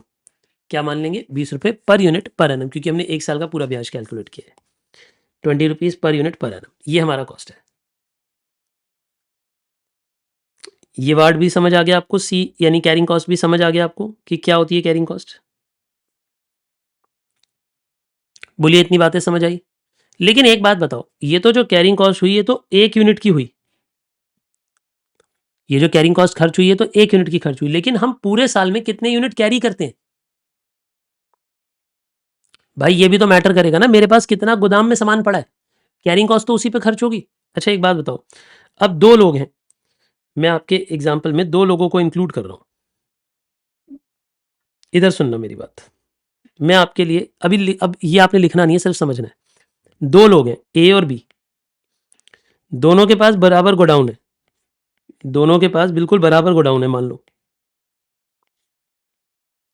ठीक है जी, लेकिन इसके गोडाउन में मान लेते हैं 5,000 केजी पड़ा रहता है सामान, इसके गोडाउन में सिर्फ 1,000 केजी पड़ा रहता है, ये कम स्टॉक रखता है। तो जो कैरिंग कॉस्ट लगेगी, जो सामान को रखने की कॉस्ट लगेगी, वो किसकी ज्यादा लगेगी? भाई जो सामान ज्यादा रखेगा उसी की तो कैरिंग कॉस्ट ज्यादा लगेगी। यार बड़ी सरल सी बात है, जिसके पास सामान ज्यादा होगा उसी की तो कैरिंग कॉस्ट ज्यादा होगी। कैरिंग कॉस्ट का मतलब क्या है? सामान को रखने की कीमत। कैरिंग, बेटा आपने शब्द समझो, आप सिर्फ रटो मत। कैरिंग कॉस्ट का मतलब क्या है? सामान को रखने की कीमत। यानी अगर मेरे को सामान को कैरी करना है तो उस कैरी करने की कीमत कितनी है, उस सामान को रखने की कीमत कितनी है। तो भैया देखो, जो ज्यादा सामान रखेगा उसकी कैरिंग कॉस्ट हायर होगी, जो कम सामान रखेगा उसकी कैरिंग कॉस्ट कम होगी। ठीक है जी, मैं एक एग्जांपल और देता हूं, इस चैप्टर से रिलेटेड नहीं है लेकिन आपकी अक्ल के लिए रिलेटेड है। सुनो, मान लेते हैं आप दो लोगों को जानते हैं, मिस्टर ए, मिस्टर बी। ठीक है जी, एग्जाम्पल ले रहे हैं, ध्यान से सुनना। अब ये है मिस्टर समर्थ अग्रवाल। ठीक है जी, और ये मिस्टर विजय। अब कहानी को ध्यान से सुनो। ये अपने घर में, इनके घर में एक तिजोरी है। ठीक है ना, पुराने जमाने वाली तिजोरी है। ठीक है जी, जैसे घुमा घुमा के खुलते हैं। ये उसके अंदर हर वक्त 10 लाख रुपए रख के रखते हैं। ठीक है जी, इनके पास तिजोरी ही नहीं है। ये अपने घर में हर वक्त 1 लाख रुपया रख के रखते हैं। इनके घर में हर वक्त 1 लाख पड़ा होता है, ताकि कभी सेफ्टी हो, कभी कार्ड ना चले, कुछ पेमेंट में फॉल्ट आ जाए, कुछ प्रॉब्लम आ जाए, तो कम से कम घर में कुछ पैसे तो हो इनके पास। तो ये अपने पास 1 लाख रुपया रखते हैं, ये अपने पास 10 लाख रुपया हर वक्त रखते हैं। आपको पता है कि अगर आप 10 लाख रुपये अपने पास समर्थ कैश में रखते हो तो उसकी कैरिंग कॉस्ट है। क्यों? अगर आप ये 10 लाख रुपये एफडी करा देते आप रिस्क नहीं लेना चाहते, आप सिर्फ एफडी भी करा देते तो भी 7% ब्याज तो कमा लेते। यानी आप साल में इस पैसे पे 70,000 रुपए कमा लेते। हाँ या ना? लेकिन क्योंकि ये पैसा आपने स्टॉक में अपने पास कहीं इन्वेस्ट नहीं किया, तो इसकी अपॉर्चुनिटी कॉस्ट तो आप इनकर कर ही रहे हो, इसकी कैरिंग कॉस्ट तो आप इनकर कर रहे हो। तो आप इस पैसे पे कैरिंग कॉस्ट इनकर करोगे, लेकिन ये सिर्फ कम पैसे पे कैरिंग कॉस्ट इनकर करेंगे। यानी जो स्टॉक कम रखेगा, उसकी कैरिंग कॉस्ट भी तो कम होगी, उसकी अपॉर्चुनिटी कॉस्ट भी तो कम होगी। हम आप लोग कई बार ऐसा करते हैं, है ना? अभी बचपन में मैं भी कभी ऐसी गलती करता था। जैसे-जैसे हम बड़े होते जाते हैं, हम समझदार हो जाते हैं। जैसे-जैसे आप भी बड़े हो जाओगे, आप भी और समझदार हो जाओगे कि आपको अपने पैसे को कभी भी खाली नहीं छोड़ना। उस पैसे को कहीं न कहीं इन्वेस्टेड रखना है, क्योंकि इन्वेस्टेड रखोगे तो वो ग्रो करेगा। इन्वेस्टेड नहीं रखोगे तो वो ग्रो नहीं करेगा। इवन इफ आपको उस पैसे की कोई यूटिलाइज़ेशन समझ नहीं आ रही, स्टॉक मार्केट भी मान लो डाउन जा रही है, आपको वहाँ भी पैसा लगाने का दिल नहीं कर रहा, तो एफडी करा दो भाई। कुछ तो ब्याज कमाओगे, मतलब घर मत रखो, खाली मत रखो, सेविंग अकाउंट में मत रखो, कहीं तो इन्वेस्ट करके रखो उस पैसे से। उस पैसे पे कुछ तो पैसा कमाओ, because it has opportunity cost, it has carrying cost, it has carrying cost. मैं आपको ये समझाना चाह रहा हूँ, जो ज़्यादा स्टॉक कैरी करेगा, जो ज़्यादा पैसा अपने पास रखेगा, उसकी कैरिंग कॉस्ट बढ़ जाएगी, अपॉर्च्युनिटी कॉस्ट बढ़ जाएगी। जो कम पैसा अपने पास रखेगा, उसकी कैरिंग कॉस्ट घट जाएगी। यही बात इधर समझाना चाहता हूँ, जो ज़्यादा सामान रखेगा, उसकी कैरिंग कॉस्ट हायर होगी। देखो एक बात और, सामान सड़ेगा किसका? सामान ज़्यादा सड़ेगा किसका? खराब किसका होगा? ऑब्सोल्यूट किसका होगा? खराब बार बताइए, कैरिंग कॉस्ट किसकी हायर होगी? जिसके पास ज़्यादा सामान होगा। जिसके पास कम सामान होगा, उसका सामान खड़े सड़ेगा भी कम। इसका मतलब सर हम बहुत कम सामान रखें, बहुत कम भी नहीं रख सकते, पता चला इतना कम कर दिया कि कस्टमर डिमांड कर रहा है, चीनी नहीं है। मान लो मेरी मिठाई की दुकान है, अब मैंने इतनी कम चीनी रख दी, मैंने नया-नया ईओक्यू पढ़ा, लेकिन आधी क्लास के बाद मेरी लाइट चली गई। अब जब मास्टर जी सिखा रहे थे कि कैरिंग कॉस्ट इतनी भी कम नहीं होनी चाहिए, तब लाइट चली गई। अब आपने कहा, अरे एकदम कैरिंग कॉस्ट एकदम कम। अब मान लो मिठाई की दुकान है और आप 1 किलो चीनी लाते हो। अब वहाँ कस्टमर बोला है, कह रहा है 20 किलो लड्डू बना दो, आप कह रहे हो रुको भैया पहले चीनी लेके आऊँगा। ऐसे थोड़ी ना काम चलेगा, भाग जाएगा कस्टमर। आपके पास सामान ही नहीं है, तो माल होना भी ज़रूरी है। मैं ये नहीं कह रहा कि कैरिंग कॉस्ट बिल्कुल ज़ीरो कर दो। ये ना, एक बात को समझो, ये जीवन की ट्रेड ऑफ्स हैं, दुर्भाग्य है कि हमें बैलेंस करना पड़ेगा। ना कैरिंग कॉस्ट अधिक करनी है, ना कैरिंग कॉस्ट कम करनी है, ऑप्टिमम करनी है। ना पैसे बचाने हैं, बचाओगे तब भी नुकसान हो जाएगा, कस्टमर भाग जाएगा, सामान नहीं सर्व कर पाओगे आप। कभी आपके साथ ऐसा हुआ है कि आप एक दुकान पे गए, आपने सामान माँगा और वो सामान ही नहीं है उस दुकान पे, तो वो आप उस दुकान पे वापस जाना बंद कर देते हो, आप कहते हो तेरे पास सामान तो होता नहीं, छोड़ यार। आपका मन दुःख जाता है, आपको लगता है ये बेकार दुकान है, क्योंकि वो कैरिंग कॉस्ट नहीं खर्च कर रहा, आपको लगता है कैरिंग कॉस्ट नहीं खर्च कर रहा। अब आपको समझ आ रहा है आपके मन में उस वक़्त क्या थॉट आ रहे होते हैं, जब आपको समझ नहीं आ रहा होता, आप दुकानदार को जब अपने मन ही मन में कुछ बोल रहे होते हो, तो आपके मन में ये बात आ रही होती है कि भाई कैरिंग कॉस्ट इनकर किया कर, सामान ज़्यादा रखा कर, कस्टमर आते हैं, कस्टमर को सर्व किया कर। यही सब बातें तो आपके मन में आ रही हैं कि भैया कैरिंग कॉस्ट इनकर करो, क्योंकि जब वो ज़्यादा सामान रखेगा, उसकी कैरिंग कॉस्ट इनकर होगी, तभी तो उसकी सेल भी बढ़ेगी, क्योंकि जब कस्टमर आएगा, तो कस्टमर को सर्व कर पाएगा। ऐसा फार्मेसी में कई बार होता है, आपको जो दवाई चाहिए वो नहीं दिखेगी, बाकी सब पड़ी होंगी, है ना? तो ऐसे, क्योंकि वो कैरिंग कॉस्ट कम खर्च कर रहे हैं, क्योंकि दवाइयाँ ऑब्सोल्यूट हो जाती हैं, खराब हो जाती हैं, लाने ले जाने में दिक्कत है उनको, कुछ दवाइयों को टेम्परेचर मेंटेन करना पड़ता है, तो देयर इज़ सर्टेन प्रॉब्लम्स। वापस आते हैं अपने टॉपिक पे। हम क्या पढ़ रहे थे? अभी हम पढ़ रहे हैं कैरिंग कॉस्ट। कैरिंग कॉस्ट का मतलब होता है कि हमें सामान को कैरी करने में, रखने में कितना खर्चा आ रहा है। अगर कैरिंग कॉस्ट परसेंटेज में गिवन हो, तो वो प्राइस से मल्टीप्लाई होती है। मैंने अभी तक इतना पढ़ा है। अब मैं इसके आगे की बातचीत पढ़ा रहा हूँ कि कैरिंग कॉस्ट टोटल कैसे आती है। टोटल कैरिंग कॉस्ट कैसे आती है? चिंता ना करें, अभी के अभी मैं इसे समझाऊँगा। लिखिए, टोटल कैरिंग कॉस्ट कैसे आती है? बेटे, टोटल कैरिंग कॉस्ट का मतलब होता है average stock into C, into carrying cost per unit per annum. Carrying cost per unit per annum, यानी average stock into carrying cost per unit per annum. Sir ये क्या मतलब हुआ? इसका मतलब हुआ, आप इधर लिखोगे safety stock plus half of reorder quantity. याद है आपको सेफ्टी स्टॉक का ये एवरेज स्टॉक का फॉर्मूला होता था, इनटू सी। ये फॉर्मूला है, ये फॉर्मूला है safety stock plus half of reorder quantity into C. C मतलब कैरिंग कॉस्ट, इनटू सी मतलब कैरिंग कॉस्ट। लिख लिया आपने ये भी? मैं दोबारा दोहराता हूँ, safety stock plus half of reorder quantity into carrying cost. इससे हमें पता लगेगा कि हमारी टोटल कैरिंग कॉस्ट कितनी है, यानी हमारी कुल मिलाकर कैरिंग कॉस्ट कितनी है, हमें ये समझ आ जाएगा इसे लिखने से। और ये ध्यान रखना, यही फॉर्मूला प्रेफर किया जाता है एवरेज स्टॉक में। एवरेज स्टॉक में वो वाला फॉर्मूला मत लगाना, maximum plus minimum divide by 2 वो मत लगाना। ये वाला फॉर्मूला लगाना। चलो एक रजिस्टर के लास्ट पेज पे आओ ज़रा, रजिस्टर के लास्ट पेज पे आओ, आ गए हो? रजिस्टर के लास्ट पेज पे आपने ये 4 फॉर्मूले लिख के प्रैक्टिस किए हुए हैं, याद है? आइए मैं आपको 5वां और छठा फॉर्मूला भी प्रैक्टिस कराता हूँ, लिखो। 5वां फॉर्मूला है हमारा टोटल ऑर्डरिंग कॉस्ट का। बताइए, टोटल ऑर्डरिंग कॉस्ट का क्या फॉर्मूला बताया मैंने? और छठा फॉर्मूला मैंने बताया टोटल कैरिंग कॉस्ट का, वो भी मुझे बताइए क्या होता है? तो आप ये कहोगे कि देखो सर, टोटल ऑर्डरिंग कॉस्ट का मतलब होता है number of orders. Number of orders कैसे आता है? A/ROQ या फिर EOQ से। इससे नंबर ऑफ ऑर्डर पता लगते हैं। नंबर ऑफ ऑर्डर को हम O से इंटू कर देते हैं। और टोटल कैरिंग कॉस्ट कैसे आता है? Safety stock plus half of reorder quantity into carrying cost per unit per annum. ये दोनों फॉर्मूलाज मैंने आज पढ़ाए हैं, यानी अब पिछले 20 मिनट से जो हम पढ़ रहे हैं, हम ये दो फॉर्मूलाज पढ़ रहे हैं। क्या आपको ये दोनों फॉर्मूलाज भी क्लियर हो गए? क्या आपको ऑर्डरिंग कॉस्ट और कैरिंग कॉस्ट समझ आ गई? यानी ऑर्डरिंग कॉस्ट किस पे इनकर होती है? नंबर ऑफ ऑर्डर्स पे। बताओ ऑर्डरिंग कॉस्ट कितनी बार लगती है? जितनी बार ऑर्डर करोगे। मैं रिपीट करता हूँ, ऑर्डरिंग कॉस्ट कितनी बारी खर्च होती है? जितनी बार आप ऑर्डर प्लेस करोगे। कैरिंग कॉस्ट किस पे खर्च होती है? एक यूनिट पे। लेकिन कितने यूनिट रख रहे हो वो भी तो इंपॉर्टेंट है। तो ये है एवरेज स्टॉक कितना रख रहे हो, यानी कितने यूनिट आप अपने पास इन्वेंट्री में कैरी कर रहे हो। जितने यूनिट आप इन्वेंट्री में कैरी कर रहे हो इसे इंटू सी करो तो आपके पास टोटल कैरिंग कॉस्ट आ जाएगी। आपके पास क्या आ जाएगी दोस्तों? टोटल कैरिंग कॉस्ट आ जाएगी। यहां तक की बातें क्लियर है? कूल। कैरिंग कॉस्ट अमाउंट में भी दी हो सकती है, परसेंटेज में भी दी हो सकती है। अगर परसेंटेज में दी होगी तो किस पे कैलकुलेट करोगे? प्राइस पे। अगर परसेंटेज में दी होगी तो किस पे कैलकुलेट करोगे? प्राइस पे। ये दोनों बातें भी समझ आ गई दोस्त? मैं मान के चलूँ ये 6 फ़ॉर्मूलाज़ आपको प्रैक्टिस कर लिया आपने? अपने रजिस्टर के लास्ट पेज पे प्रैक्टिस कर रहे हो ना आप ये सारे फ़ॉर्मूलाज़? कूल, बहुत ही बढ़िया। तो ये दोनों बातें आपको समझ आ जाती हैं। अब इन्हें समझने के बाद आपके पास आज का जो मेरा मेन फ़ॉर्मूला है वो आता है, इसके बाद मैं आपको प्रैक्टिस पे ले जाऊँगा। 7th फ़ॉर्मूला लिखिए जी।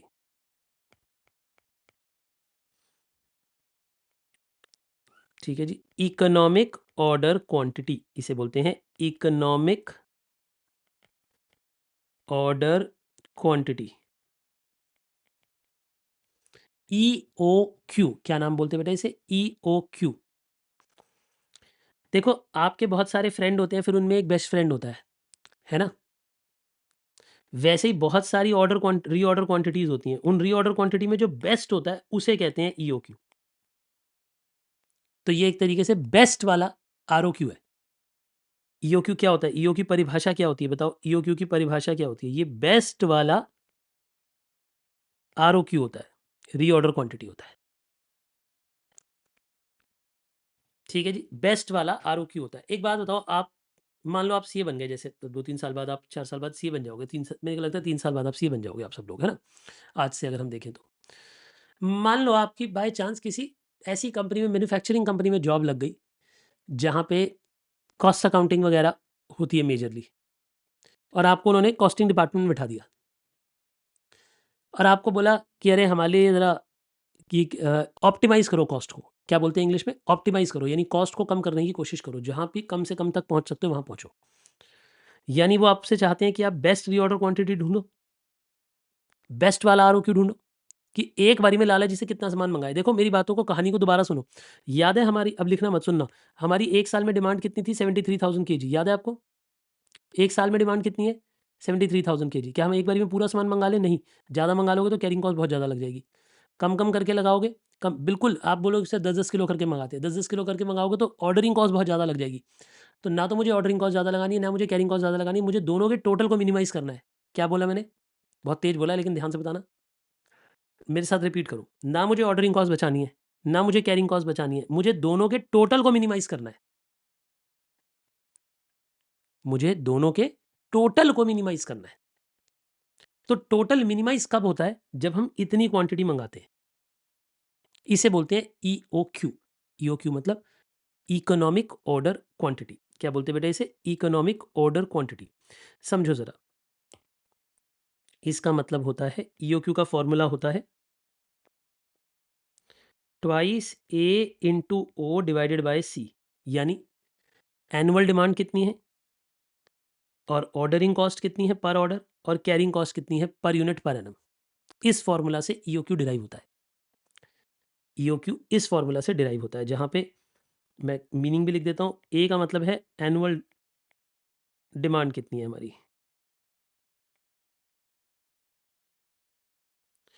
ओ का मतलब ऑर्डरिंग कॉस्ट पर ऑर्डर, ये एक ऑर्डर की ऑर्डरिंग कॉस्ट है, ऑर्डरिंग कॉस्ट पर ऑर्डर।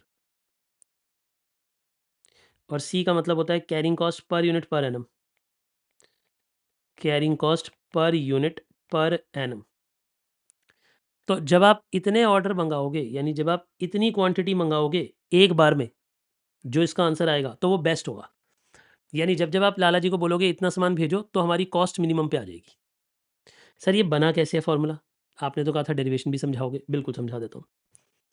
ये कैसे, मतलब बेसिकली ये फॉर्मूले का इंटरप्रिटेशन क्या है वो भी समझा देता हूँ, जितना रेलेवेंट है उतना इंटरप्रिटेशन डिस्कस। रेगुलर बैच में तो पूरी पूरी डेरिवेशन तक भी पहुँच जाता हूँ, बट अभी के लिए क्योंकि फास्ट ट्रैक है तो थोड़ा सा हाथ रोक कर चलेंगे, जो मेन चीज़ एग्जाम में आती है उस पर ज़्यादा फोकस करेंगे। इसको बस मैं इतना बताना चाहूँगा, देखो जैसे जैसे अगर हम अपनी ऑर्डर क्वांटिटी बढ़ाते हैं, ठीक है, ये लिख लिया ना अभी आपने, ठीक है। अब थोड़ी देर आप मत लिखना, थोड़ी देर मत लिखना, एग्जाम्पल देखो। देखो अगर मुझे एक साल में 73,000 केजी मंगाने हैं, मान लेते हैं मेरी ऑर्डरिंग कॉस्ट है लेट अस से 100, और मान लेते हैं कि मेरी कैरिंग कॉस्ट है लेट अस से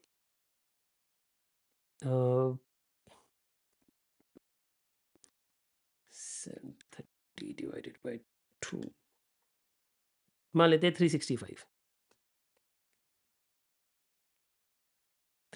रुपीज़ पर यूनिट पर एनम। ये मेरी, ये एनुअल डिमांड है, ये ऑर्डरिंग कॉस्ट है, ये कैरिंग कॉस्ट है, ठीक है जी।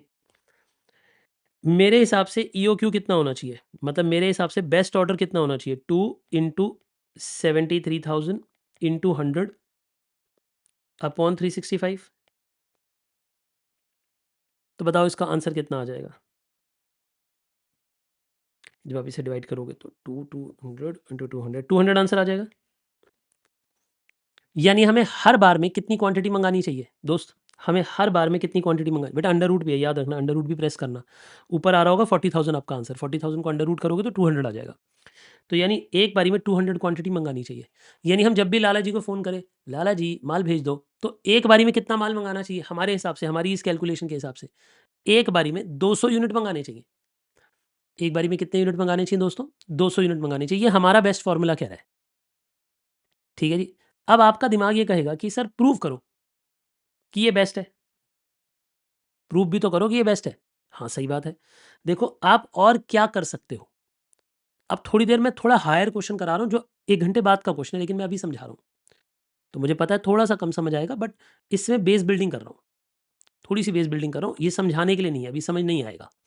थोड़ा-थोड़ा बस कांसेप्ट की आउटलाइन पता लगेगी, क्योंकि धीरे-धीरे आज की क्लास में यही कांसेप्ट पढ़ने हैं हमने, यही क्वेश्चन पढ़ने हैं। सुनो, अब मान लेते हैं कि हमने अपना मैनेजर बना दिया किसी ऐसे व्यक्ति को जो एक्सपेरिमेंट्स करता है।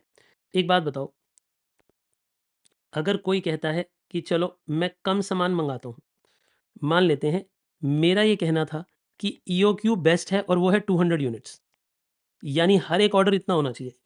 पर मान लो हमने कोई अ, ऐसा मैनेजर रख लिया जिसने कहा अरे नहीं नहीं, 100 यूनिट मंगाने चाहिए एक बारी में। मान लो आपने एक ऐसा मैनेजर रख लिया जिसने कहा नहीं नहीं, एक बारी में 1000 यूनिट मंगाने चाहिए। तो अब आपको समझ आ रहा है मैं तीन केसेस कंपेयर कर रहा हूँ, बताओ कौन कौन से तीन केसेस कंपेयर करने की कोशिश कर रहा हूँ। बेटा मेरी बात को समझो, मेरे हिसाब से बेस्ट है 200। बेस्ट कितना है, एक बारी में कितना ऑर्डर करो, जल्दी बताओ। बेस्ट क्वांटिटी कितनी है, एक बारी में 200 पीस। बेस्ट क्वांटिटी कितनी है, एक बारी में 200 पीस। अगर आप 200 पीस से कम मंगाते हो या 200 पीस से ज़्यादा मंगाते हो, तो टोटल कॉस्ट अलग आ जानी चाहिए। टोटल कॉस्ट इन दोनों केस में हायर आनी चाहिए, इधर मिनिमम आनी चाहिए। मैं क्या बोल रहा हूँ, इस केस में टोटल कॉस्ट मिनिमम आनी चाहिए, इन दोनों में हायर आनी चाहिए। बोलो हाँ या ना। मैंने अभी थोड़ी देर पहले एक लाइन बोली थी, थोड़ी जल्दी से लाइन बोली थी, दोबारा मेरे साथ रिपीट करो। ना मुझे ऑर्डरिंग कॉस्ट बचानी है, ना मुझे कैरिंग कॉस्ट बचानी है, मुझे दोनों के टोटल को मिनिमाइज करना है। रिपीट बोलो ये लाइन। एक बच्चा कह रहा है ओ एंड सी को मिनिमाइज, नहीं, गलत इंटरप्रिटेशन है। अगर ओ को मिनिमाइज़ करोगे तो सी बढ़ जाएगा, सी को मिनिमाइज़ करोगे तो ओ बढ़ जाएगा। जब मैं ऑर्डरिंग कॉस्ट बचाऊँगा, तो मैं ज़्यादा सामान खरीदूँगा तो मेरी कैरिंग कॉस्ट बढ़ जाएगी। और जब मैं कैरिंग कॉस्ट बचाऊँगा कि मैं कम-कम स्टॉक रखूँ, तो मेरे को ऑर्डर ज़्यादा प्लेस करने पड़ेंगे, मेरी ऑर्डरिंग कॉस्ट बढ़ जाएगी। मुझे दोनों के टोटल को मिनिमाइज़ करना है। आइए इस एग्ज़ाम्पल के थ्रू समझते हैं। पहले आप मुझे बताओ, अगर एक मैनेजर हर बार 100-100 पीस मँगाए, तो ऑर्डरिंग कॉस्ट कितनी आएगी? टोटल ऑर्डरिंग कॉस्ट कितनी आएगी? आप मुझे ये बताओ। टोटल ऑर्डरिंग कॉस्ट कितनी आएगी? तो आप बोलोगे A upon ROQ into O, ये फ़ॉर्मूला होगा। तो बताओ कितने ऑर्डर प्लेस करेगा? ये वाला बंदा कितने ऑर्डर प्लेस करेगा? आप बोलोगे 1 साल में 73,000 केजी मँगाने हैं, हर बार 100 केजी मँगा रहे हो, तो 730 ऑर्डर प्लेस कर रहे हो और हर ऑर्डर कितने का है? ₹100 का। हर ऑर्डर भी ₹100 का है। तो आपके 73,000 रुपीज़ तो रिक्शे में ही खर्च हो जाते हैं। आपको ये बात समझ आ रही है? अभी लिखना नहीं है, मैं लिखने के लिए मना किया, मैंने सिर्फ़ समझने के लिए कहा है अभी बेटे, अभी सिर्फ़ समझो। आपके 73,000 रुपीज़ तो सामान मँगवाने में ही खर्च हो जाते हैं, क्योंकि 730 बार ऑर्डर प्लेस करते हो आप। कितनी बार ऑर्डर प्लेस करते हो? शयंत आपको समझ आ रहा है बेटा मैंने क्या कहा? यानी आप 730 टाइम्स ऑर्डर प्लेस करते हो, 730 बार ट्रक का किराया देते हो 100-100 रुपए। ठीक है जी। अच्छा, अगर मैं आपको ये बोलूँ टोटल कैरिंग कॉस्ट आपकी कितनी है? तो आप ये बोलोगे कि देखो सेफ्टी स्टॉक तो है नहीं, रीऑर्डर क्वांटिटी यहाँ पे 100 है और सेफ्टी स्टॉक इधर 0 है, ध्यान रखना। इस क्वेश्चन में सेफ्टी स्टॉक तो है नहीं, इंटू 365। तो 365,000 देख नहीं 36500 डिवाइडेड बाय 2, यानी ये आ जाएगा 18,250 रुपया। अब इसमें 73,000 को आप ऐड कर दो, तो यानी हमारी टोटल कॉस्ट कितनी आ रही है दोस्तों? 91,250। यानी अगर मैं छोटे-छोटे ऑर्डर प्लेस करूँगा, तो मेरे ऑर्डरिंग कॉस्ट बढ़ जाएगी, लेकिन कैरिंग कॉस्ट कम हो जाएगी और मेरा आंसर ये आएगा। देखो मेरी बात को समझो, अगर मैं थोड़े-थोड़े यूनिट मँगाता हूँ, सिर्फ़ 100-100 यूनिट मँगाता हूँ, तो मेरी कैरिंग कॉस्ट कम खर्च होगी क्योंकि पूरे साल मेरे पास एवरेज स्टॉक कम पड़ा होगा। मेरे पास एवरेज स्टॉक सिर्फ़ 50 का ही पड़ा होगा। क्यों? मैं सेफ्टी स्टॉक तो रख नहीं रहा। मैं 100 पीस मँगाऊँगा, धीरे-धीरे करके खर्च करूँगा, 0 पे आएगा, दोबारा 100 में मँगाऊँगा, दोबारा खर्च करूँगा, तो मेरे पास ऑन एन एवरेज 50 पीस पड़े होंगे। तो 50 इंटू 365, ये मेरा एवरेज कॉस्ट का कैरिंग कॉस्ट आ गई। क्या ये बात आपको समझ भी आ रही है मैं क्या बोल रहा हूँ? कि जब मेरी ऑर्डरिंग कॉस्ट बढ़ जाएगी क्योंकि मैं बहुत छोटे-छोटे ऑर्डर मँगा रहा हूँ, तो मेरी कैरिंग कॉस्ट कम हो जाएगी। अच्छा, अब इधर देखते हैं। अगर एक जना ऐसा है जो बहुत बड़े-बड़े ऑर्डर प्लेस कर रहा है। मान लो एक मैनेजर ऐसा है जो कहता है नहीं, मैं ज़्यादा क्वांटिटी खरीदूँगा, इकट्ठे 1000 क्वांटिटी खरीदूँगा। अगर आप एक बारी में 1000 क्वांटिटी खरीदोगे तो क्या होगा? आप मुझे बताओ नंबर ऑफ ऑर्डर्स कितने आएँगे? आपको 1 साल में 73,000 केजी खरीदना था, आपने एक बारी में 1000 केजी खरीदना स्टार्ट कर दिया। तो आपने 73 ऑर्डर प्लेस किए होंगे ₹100 वाले, तो 7300 का खर्चा होगा आपका सिर्फ़। आपका कितना खर्चा होगा? सिर्फ़ 7300 का। ये बात समझ आई? अच्छा एक बात बताओ साग्निक, ये ऑर्डरिंग कॉस्ट इतनी कम कैसे हो गई? क्योंकि नंबर ऑफ ऑर्डर्स कम हो गए। अब मैं हर बार लाला जी से 1000 पीस मँगाता हूँ। अगर 1000 पीस मँगाता हूँ तो मैं सिर्फ़ 73 बार ऑर्डर दे रहा हूँगा और 73 बार 100-100 रुपए खर्च कर रहा हूँगा। ठीक है जी। लेकिन एक बात बताओ, जब मैं 1000 पीस मँगाऊँगा तो मेरी कैरिंग कॉस्ट बढ़ जाएगी। अगर आप ज़्यादा सामान मँगाओगे तो आपको स्टोरेज में ज़्यादा खर्चा करना पड़ेगा। तो देखो, अब क्या होगा कैरिंग कॉस्ट कितनी हो जाएगी? 0 प्लस हाफ ऑफ 1000 इंटू 365, तो ये कितना हो जाएगा? मतलब ये 500 इंटू 365, तो ये कितना आ जाएगा? 1825 0 0 2 ज़ीरो आ जाएंगे ना? देखो ज़रा बेटे, 500 इंटू 365, 1,82,500 प्लस 7,300, तो ये आया 1,89,800।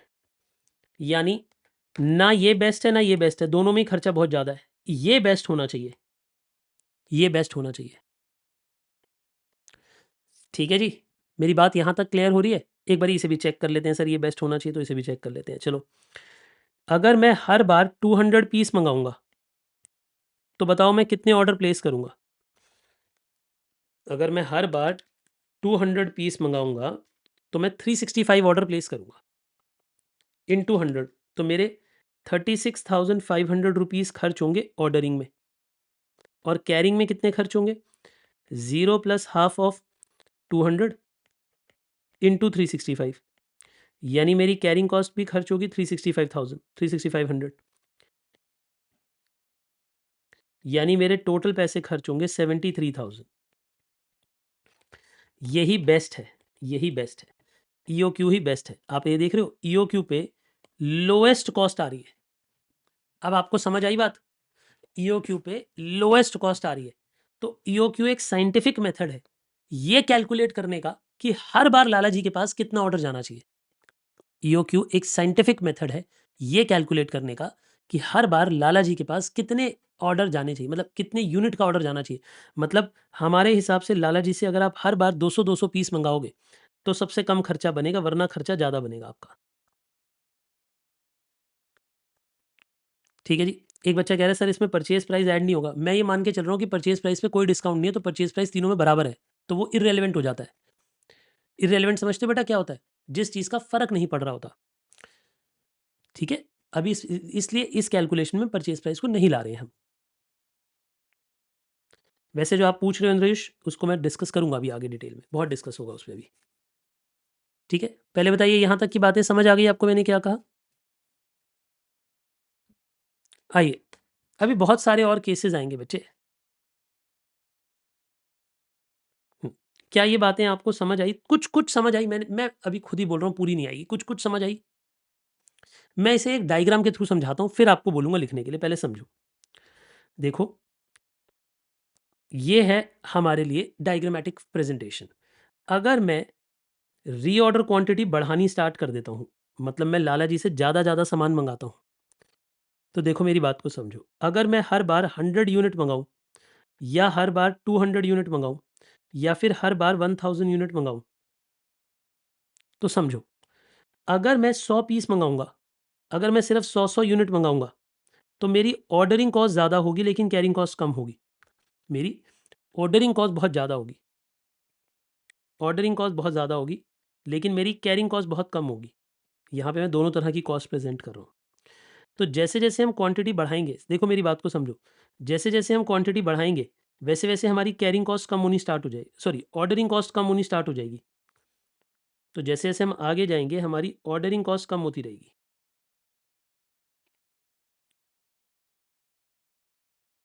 क्या मेरी बात समझे आप मैंने क्या कहा? लेकिन जैसे-जैसे हम आगे जाएँगे, हमारी कैरिंग कॉस्ट बढ़ती जाएगी, क्योंकि हम ज़्यादा सामान रख रहे हैं तो कैरिंग कॉस्ट बढ़ती जाएगी। तो कैरिंग कॉस्ट बढ़ती चली जाएगी।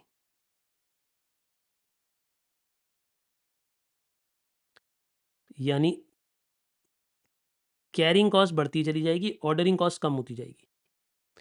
जैसे-जैसे आप ज़्यादा क्वांटिटी मँगाओगे, आपकी ऑर्डरिंग कॉस्ट कम होने लगेगी। जैसे-जैसे आप ज़्यादा क्वांटिटी मँगाओगे, आपकी कैरिंग कॉस्ट बढ़ने लगेगी। तो जिस पॉइंट पे ये दोनों मीट करते हैं, यही पॉइंट ईओक्यू होता है। इसी क्वांटिटी को बेस्ट क्वांटिटी माना जाता है। यानी तभी इस पॉइंट पे अगर आप ध्यान से देखो तो ऑर्डरिंग कॉस्ट और कैरिंग कॉस्ट बराबर आती है। क्योंकि यही वो पॉइंट है जहाँ पे ये दोनों मीट करते हैं और उसी पॉइंट को इक्विलिब्रियम या बेस्ट पॉइंट कहा जाता है। आपने इकोनॉमिक्स में इक्विलिब्रियम सीखा होगा बहुत बार कि इक्विलिब्रियम बेस्ट होता है, इक्विलिब्रियम बेस्ट होता है। समझ आया कैसे बेस्ट होता है? क्योंकि उस पॉइंट पे टोटल कॉस्ट मिनिमाइज़ आ जाती है। उस पॉइंट पे टोटल कॉस्ट मिनिमाइज़ आ जाती है। बोलिए मेरी बातें आप समझे मैंने क्या कहा? यानी जहाँ पे ऑर्डरिंग कॉस्ट और कैरिंग कॉस्ट के कर्व मीट करते हैं, उस पॉइंट पे हमारी ओवरऑल कॉस्ट मिनिमाइज़ हो जाती है। मैं आपसे एक दोबारा से आखिरी सवाल पूछता हूँ। आपको ऑर्डरिंग कॉस्ट को सेव करना है या कैरिंग कॉस्ट को सेव करना है या ओवरऑल कॉस्ट को मिनिमाइज़ करना है? आपका टारगेट क्या है? आपको ओवरऑल कॉस्ट को मिनिमाइज़ करना है। क्योंकि अगर आप सुनो, अगर आप कैरिंग बचाओगे, अगर आप कैरिंग कॉस्ट को कम करने की कोशिश करोगे तो ऑर्डरिंग बढ़ जाएगी और अगर आप ऑर्डरिंग कॉस्ट को कम करने की कोशिश करोगे तो कैरिंग बढ़ जाएगी। इसलिए आप किसी भी एक छोर को नहीं पकड़ सकते। आपको इक्विलिब्रियम पे रहना पड़ेगा, बराबरी पे रहना पड़ेगा। क्या ये बातें आपको समझ आई मैंने क्या कहा? इक्विलिब्रियम पे रहना पड़ेगा। तो ये इक्विलिब्रियम का पॉइंट है, तभी इसका नाम इकोनॉमिक ऑर्डर क्वांटिटी है। अब ये कॉपी कर लो ज़रा जल्दी से। अगर अभी तक कॉपी नहीं किया हुआ है ना मेरे साथ-साथ, मैंने मना किया था, तो ये ज़रा जल्दी से, आई होप अब कुछ हद तक समझ आ गया होगा, अब मैं क्वेश्चन कराऊँगा तो और बेटर समझ आ जाएगा। जल्दी से पहले इतना कॉपी करो। जल्दी-जल्दी इतना कॉपी करो। क्विक, एकदम क्विक।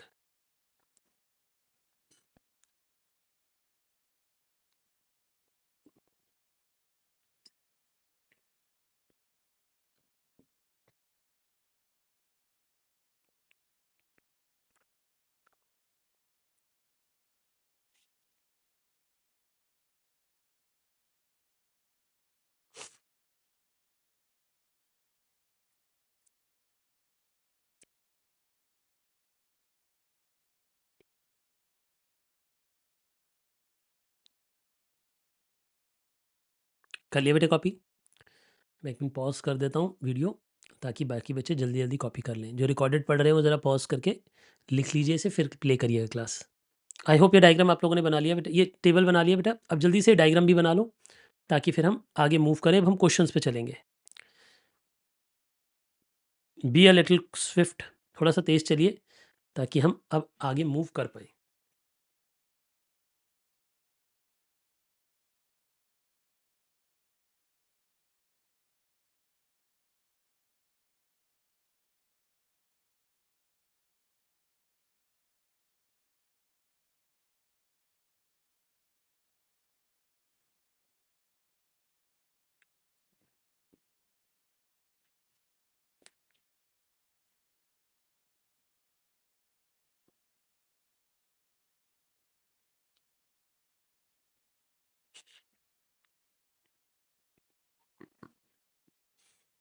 डन बेटा?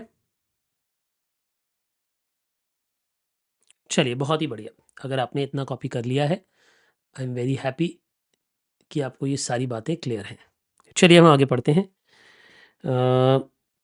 कुछ क्वेश्चंस की ओर बढ़ते हैं, क्योंकि अभी हमने बड़े देर से क्वेश्चन नहीं पढ़े हैं। पढ़िए।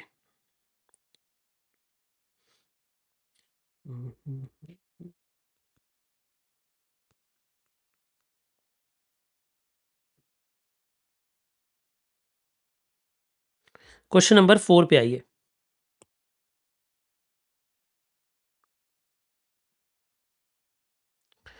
अब देखो, जब सेफ्टी स्टॉक आ जाएगा ना, तब वो दोनों मैच नहीं करेंगे, ये बात याद रखना। जब सेफ्टी स्टॉक आ जाएगा तो वो दोनों जहाँ ग्राफ में मैच कर रहे थे, मैच नहीं किया करेंगे, बट फिर भी आंसर करेक्ट हो सकता है। पढ़िए। MM limited uses 7500 valves per month. बेटे एक बात बताइए, अगर मैं कहता हूं कि हम 7500 वैल्व्स पर मंथ यूज करते हैं, मैंने क्या कहा, हम कितनी वैल्व्स यूज करते हैं per month? 7500 valves per month use करते हैं। मेरे साथ साथ लिखना स्टार्ट करिए।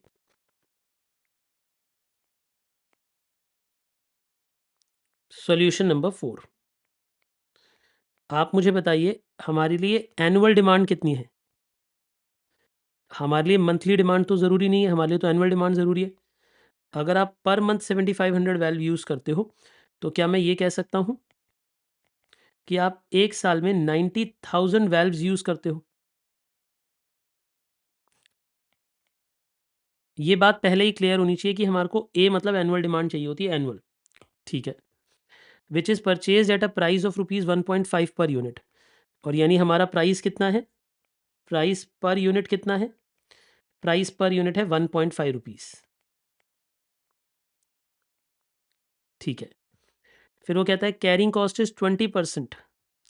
तो जब वो कैरिंग कॉस्ट की बात करेगा, तो आप मुझे बताओ carrying cost per unit per annum कितनी होगी? पर यूनिट पर एनम कितनी होगी? वो 1.5 का 20% होगा। 1.5 का 20% मतलब 0.30 पर यूनिट पर एनम। अब आप मुझे इंग्लिश पढ़ाओगे, और आप मुझे इंग्लिश पढ़ाकर पता है क्या कहोगे? आप कहोगे सर, ये आप कुछ गलत कह रहे हो, क्योंकि लिखा तो कुछ और है, यहाँ पे तो लिखा है एवरेज इन्वेंट्री। हाँ बेटा, एवरेज इन्वेंट्री से ही इनटू होता है। वो उसने अगला स्टेप भी पहले बता दिया है। एक बात बताओ, कैरिंग कॉस्ट कैसे आती है? इधर देखो, कैरिंग कॉस्ट कैसे आती है? आप इसे एवरेज स्टॉक से ही तो इनटू करते हो, एवरेज स्टॉक से ही तो कैरिंग कॉस्ट को इनटू करते हो। वो यही तो कह रहा है कि एवरेज स्टॉक पे 20%, बट 20% किसका? 20% हर एक पीस का। यहाँ आएगा 20% हर एक पीस का, और फिर आएगा एवरेज स्टॉक से इनटू। तो यही तो करेंगे, यही तो इंग्लिश में लिखा है कि उसने बोला carrying cost is 20% of average stock. तो ये एवरेज स्टॉक का ही तो 20% लग रहा है, लेकिन वो 20% किस पे लग रहा है? यूनिट्स पे थोड़ा ना लगेगा, प्राइस पे लगेगा पहले। तो कैरिंग कॉस्ट भी आपको सी भी निकालना समझ आ गया। The cost to place an order, एक ऑर्डर प्लेस करने में 15 रुपये लगते हैं। तो बताइए ऑर्डरिंग कॉस्ट कितनी है हमारी, जल्दी बताइए आप हमें। हमारी ऑर्डरिंग कॉस्ट कितनी है? वो है 15 रुपये पर ऑर्डर। पर ऑर्डर 15 रुपये खर्च होते हैं। ठीक है जी। फिर वो कहता है it takes a period of 1.5 months to receive the delivery. तो बताइए लीड टाइम कितना है? यानी लीड टाइम कितना है? 1.5 मंथ्स। ओहो, बहुत ज़्यादा महीने लग जाते हैं। 1.5 महीने में लीड टाइम है बेटा, 1.5 महीना, मतलब सामान आने में 1.5 महीना लग जाता है। And safety stock is 3200 valves. यानी इस क्वेश्चन में हमें सेफ्टी स्टॉक साफ साफ दिया हुआ है। ये पहला हम ऐसा क्वेश्चन पढ़ रहे हैं जिसमें सेफ्टी स्टॉक दिया हुआ है। अभी तक किसी भी क्वेश्चन में हमने सेफ्टी स्टॉक यूनिट नहीं दिए हुए थे। अज्यूम ईयर ऑफ 360 डेज, हमारे एक साल में 360 दिन होते हैं। यानी total days in a year कितने बता रहा है वो आपको? Total days in a year, एक साल में कितने दिन है? 360 दिन। ठीक है जी। You are required to determine EOQ and frequency of order. इसके लिए नंबर ऑफ डेज देने जरूरी होते हैं जब फ्रीक्वेंसी ऑफ ऑर्डर पूछता है। ठीक है जी। पहले बताओ, ये गिवन इन्फॉर्मेशन सारी लिख ली आपने? गिवन इन्फॉर्मेशन सारी की सारी क्लियर है आपको? चलो पहला पार्ट स्टार्ट करते हैं। पहला पार्ट वो हमें कहता है कि आप मुझे बताओ ईओक्यू कितना है। ईओक्यू बताओ बेटे, ईओक्यू कितना होगा?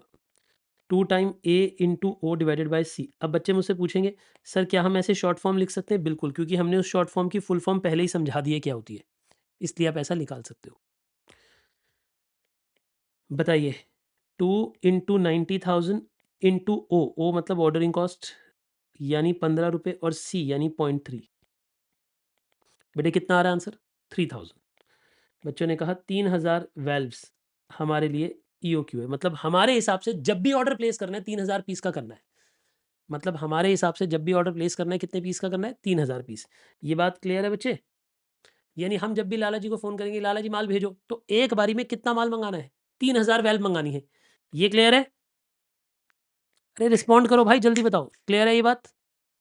आपने कहा जी हाँ सर ये बात क्लियर है। सेकेंड पॉइंट, चलिए अब वो कहता है रीऑर्डर पॉइंट क्या है? रीऑर्डर पॉइंट नहीं, सॉरी मेरा भी कुछ क्वेश्चन रहता है।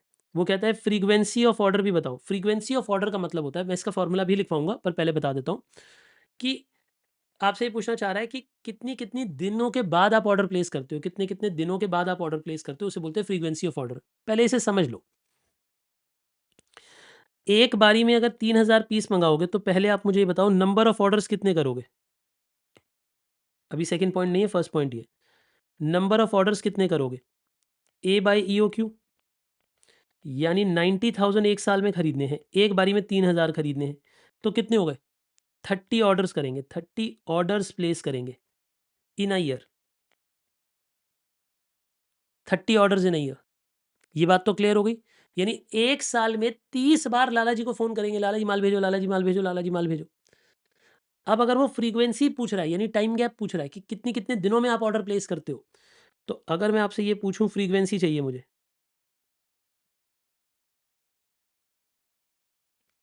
यानी मुझे टाइम गैप चाहिए बिटवीन टू ऑर्डर्स,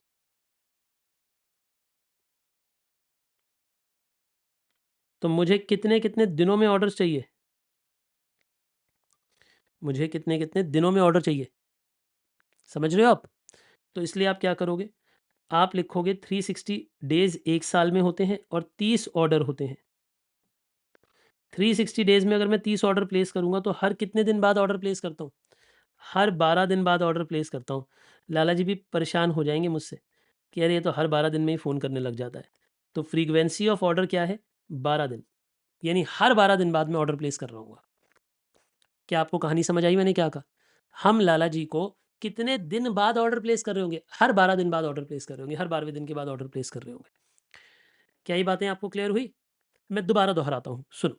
पहले हमने पता लगाया कि हम एक ऑर्डर कितने यूनिट्स का करें, हर बार जब लाला जी को फ़ोन करें तो कितने पीस मंगाएं एक बारी में। फिर हमने ये पता लगाया हम कितनी बार ऑर्डर करेंगे, 30 बार, 30 टाइम्स ऑर्डर करेंगे। एक ईयर में 360 डेज होते हैं। ये क्वेश्चन ने कहा है, मैंने नहीं कहा 360 डेज, क्वेश्चन ने कहा है कि एक साल में 360 डेज होते हैं और एक बारी में हम 30 ऑर्डर एक साल में कर रहे हैं, तो हर ऑर्डर 12-12 दिन बाद कर रहे होंगे, हर ऑर्डर 12-12 दिन बाद कर रहे होंगे। क्या इसके फॉर्मूले मैंने लिखवाने हैं? अभी रुक जाओ, लिखवा दूंगा, बट आई होप ये समझ आ गया होगा लिखते लिखते समझ आ गया। टाइम गैप बिटवीन 2 ऑर्डर समझ आ गया बेटे?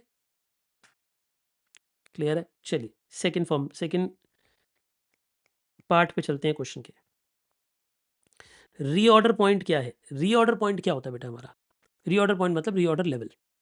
रीऑर्डर पॉइंट किसे बोलते हैं? Reorder level. लिख लो, जहाँ फॉर्मूलाज लिखे थे वहाँ ये बात लिख लो, कहीं भूल मत जाना। जैसे जैसे हम रीऑर्डर लेवल बोलते हैं बेटे, उसी को रीऑर्डर पॉइंट भी बोलते हैं।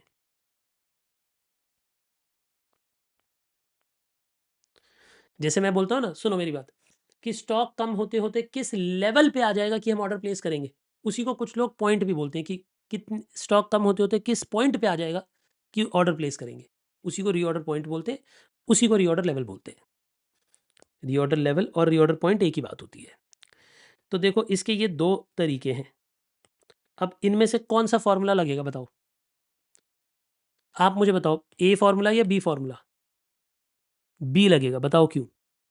क्योंकि इस क्वेश्चन में सेफ्टी स्टॉक गिवन है, क्योंकि इस क्वेश्चन में सेफ्टी स्टॉक गिवन है, इसलिए ये वाला फॉर्मूला नहीं लग सकता, इसलिए यही लगेगा। ठीक है जी। अब थोड़ी देर रुक जाओ, अब कॉमन सेंस का टेस्ट स्टार्ट होगा। अच्छा, मैं आपको ये भी बता दूं कि ये एक एग्जाम का क्वेश्चन है, और रीसेंट एग्जाम का, पिछले 3-4 साल में ही एग्जाम्स में पूछा गया ये क्वेश्चन। मेरा एक सवाल है आपसे, आप मुझे ये बता दें कि जब मैं आपसे ये बात पूछता हूं कि भैया आपके पास एवरेज कंजम्पशन कितनी है और एवरेज लीड टाइम कितना है, लीड टाइम तो क्वेश्चन ने खुद ही दे रखा है, आप मुझे बताओ लीड टाइम तो क्वेश्चन ने आपको खुद ही दे रखा है, हाँ या ना? दे रखा है कि नहीं दे रखा? बिल्कुल दे रखा है। सेफ्टी स्टॉक भी दे रखा है। एवरेज कंजम्पशन निकालनी है। एवरेज कंजम्पशन मतलब आप आम तौर पे कितनी कंजम्पशन करते हो। तो ज़रा सुनो, पहले मेरी बातों को ध्यान से सुनो। हमें निकालना है रीऑर्डर पॉइंट। रीऑर्डर पॉइंट मतलब रीऑर्डर लेवल, एक ही बात होती है। इसका फॉर्मूला होता है safety stock plus average consumption into average lead time. अब आराम से सुनो, सेफ्टी स्टॉक कितना है? 3200 वेल्व्स। एवरेज लीड टाइम कितना है? Average lead time 1.5 months. Average lead time कितना है? 1.5 मंथ्स। याद रखना, ये महीनों में गिवन है, 1.5 मंथ्स, ये मंथ्स में गिवन है। तो बेटा हमें एवरेज कंजम्पशन भी मंथली चाहिए, कि एक साल एक महीने में हम कितना कंज्यूम करते हैं। बताओ मंथली क्यों चाहिए, आप मुझे बताओ। क्योंकि जब लीड टाइम मंथ्स में है तो कंजम्पशन भी एक महीने की चाहिए, कि आप एक महीने में कितना कंज्यूम करते हो। अरे क्वेश्चन ने दिया तो है, क्वेश्चन की बिगिनिंग में ही ये बात बोली थी कि 7500 वेल्व्स पर मंथ हम परचेज करते हैं, वही कंज्यूम करते होंगे, वही कंजम्पशन है, वही परचेज है।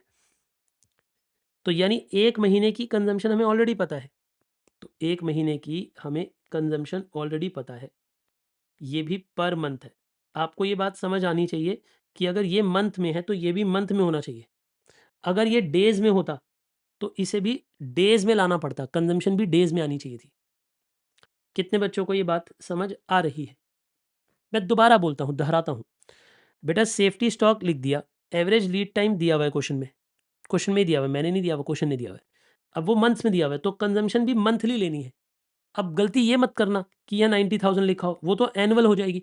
ये भी गलती मत करना कि 90,000 को डिवाइड बाय 360 करके डेली कंजम्पशन निकाल दो, डेली एक दिन की कंजम्पशन। बेटा वो भी गलत हो जाएगा, क्योंकि वो एक दिन की कंजम्पशन होगी, फिर वो मंथ से थोड़ा मल्टीप्लाई हो सकती है। अगर मंथ से की है तो यहाँ मंथ्स वाली ही आनी चाहिए।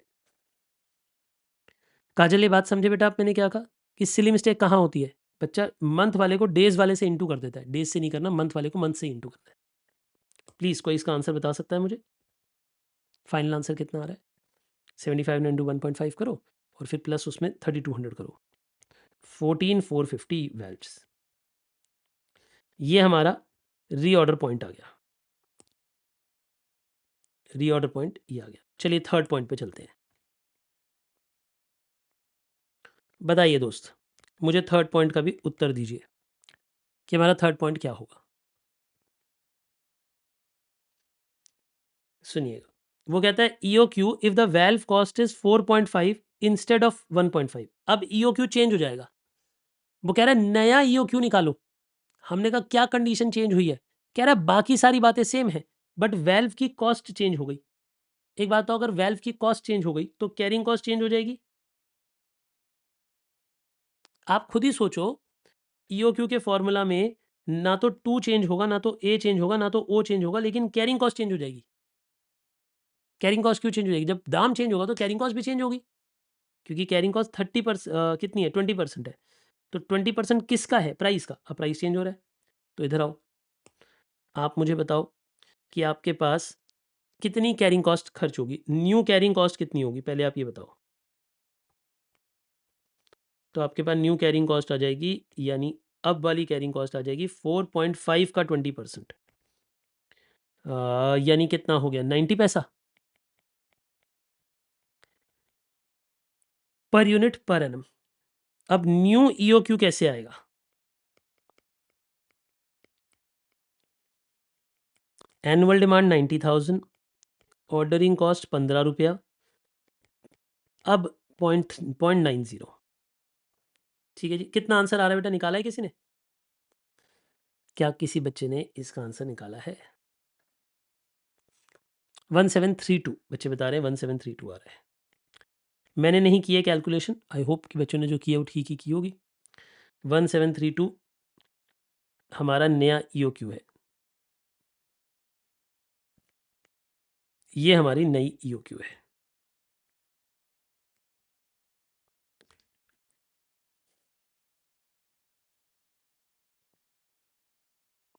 Perfect perfect perfect. बच्चे बता रहे हैं कि जी इतनी बातें हमें समझ आ गई हैं अच्छे से।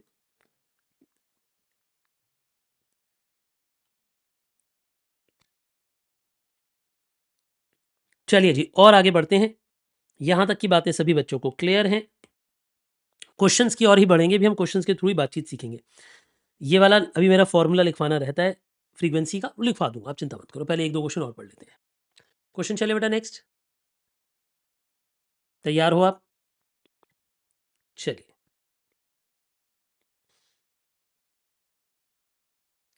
देखिए,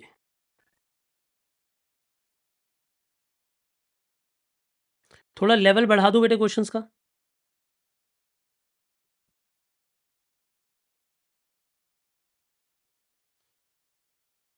क्वेश्चन नंबर 8, सीधा सीधा हम लेवल बढ़ा रहे हैं, ध्यान देना। क्वेश्चन नंबर 8 सेकंड क्लास में हम लोग कर रहे हैं इसको। देखिए, messrs Tanishka materials private limited produces a product which is named ESS। आप एक आउटपुट बनाते हैं जिसका नाम है ESS। आप एक प्रोडक्ट बनाते हैं जिस प्रोडक्ट का नाम क्या है? ESS। बहुत बढ़िया। The consumption of the raw material for the product ESS is 210 kg to 350 kg per week. मतलब बेटा देखो, हम जो आउटपुट बनाते हैं, इस बात को समझो।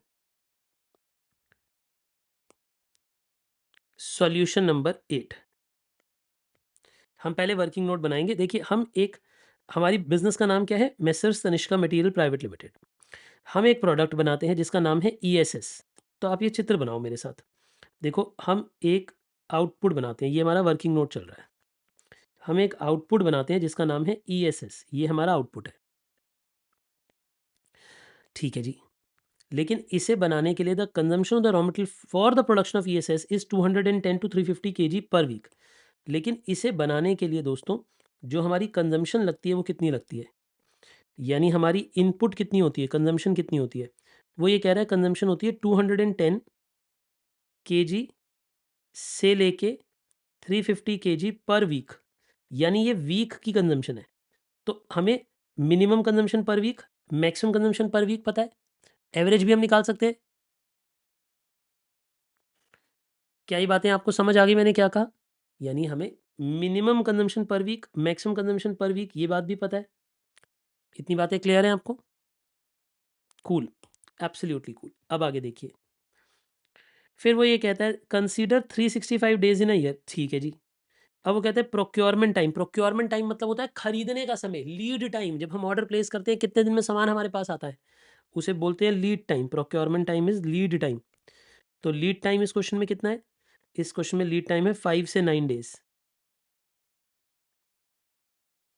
अब एक बात, पंगा देखो, पंगा ही पंगा है। बताओ क्या पंगा है? कितने बच्चों को पंगा समझ आ गया? क्वेश्चन ने कंजम्पशन दी हुई है वीक्स में, कंजम्पशन दी हुई है वीक्स में, लेकिन प्रोक्योरमेंट टाइम दिया हुआ है डेज में। आपको कॉन्फ्लिक्ट समझ आ रहा है? क्या आप इन दोनों को इंटू कर सकते हो? हाँ। अगर आप मूर्ख हो तो आप कर सकते हो, लेकिन आप अगर समझदार हो तो आप नहीं कर सकते हो। क्यों? क्यों नहीं कर सकते हो? रीजन दो मुझे। क्योंकि वीक्स वाली चीज को डेज वाली चीज से इंटू नहीं कर सकते जब तक दोनों को सेम यूनिट पे ना लाऊं। और यही गलती हो जाएगी। देखना एग्जाम में प्रेशर में आप ये बात भूल जाते हो, ये छोटी छोटी बातें भूल जाते हो और मार्क्स कटवा देते हो इजी क्वेश्चन में भी। सुनिए, अब वो कहता है परचेज प्राइस कितनी है? Price of the raw material है 100 रुपया पर केजी, 100 रुपया पर केजी, ठीक है। फिर वो कहता है ऑर्डरिंग कॉस्ट है 200 रुपया, ऑर्डरिंग कॉस्ट है 200 रुपया। कैरिंग कॉस्ट है कितना? कैरिंग कॉस्ट है 1% पर मंथ, 1% पर मंथ। तो बेटे 1% पर मंथ 100 रुपये पे लगेगा, लेकिन वो तो पर मंथ है, तो इसलिए उसे इंटू 12 कर देंगे, तो वो 12% पर एनम हो गया, प्लस 2 रुपीज़ पर यूनिट पर एनम, प्लस 2 रुपये एक्स्ट्रा भी हैं। यानी हमारी कैरिंग कॉस्ट बड़ी सुंदर कैरिंग कॉस्ट है। पता है क्यों? कैरिंग कॉस्ट परसेंटेज वाली भी दे दी, नॉर्मल भी दे दी, दोनों दे दी उसने। कैसे? दोबारा पढ़ो। वो कहता है कैरिंग कॉस्ट है 1% पर मंथ। अगर 1% पर मंथ है तो पर एनम कितनी हुई? 12%। आप मुझे बताओ, अगर 1% पर मंथ है तो कितनी हुई एनम में? 12% हुई। लेकिन 12% किस पे चार्ज होगा? प्राइस पे। मैंने क्या कहा था? जब भी परसेंटेज, जब भी कैरिंग कॉस्ट परसेंटेज में होती है, किस पे चार्ज होती है? प्राइस पे। तो यानी 12 रुपये की कैरिंग कॉस्ट है, प्लस 2 रुपये और भी है। वो कह रहा है प्लस 2 रुपये एक्स्ट्रा भी लगते हैं। यानी हमारी कैरिंग कॉस्ट कितनी है? 1% भी है पर मंथ, और 2 रुपये अलग से भी है पर एनम।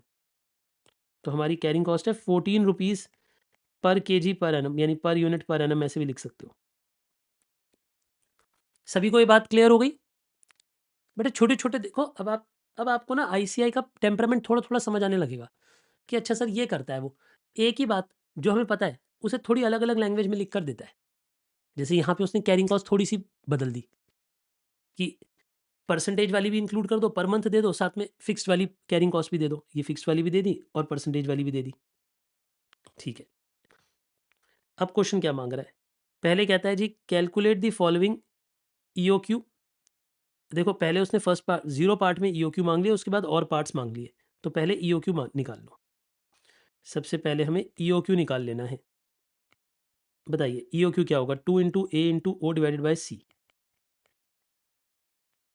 ठीक है जी, अब मेरी बातों को गहराई से समझना। 2 × A × O डिवाइडेड बाय सी। अब फंस गए हम। बताओ क्यों? अब इस क्वेश्चन में कंजम्पशन ही नहीं है, एनुअल कंजम्पशन नहीं है, वो निकालनी पड़ेगी। आपको मुश्किल समझ आ रही है मैंने क्या कहा? देखो आराम से समझो। वो कहता है कि देखो ऐसा है हिसाब किताब कि हमारे पास 210 से 350 केजी पर वीक की कंजम्पशन है।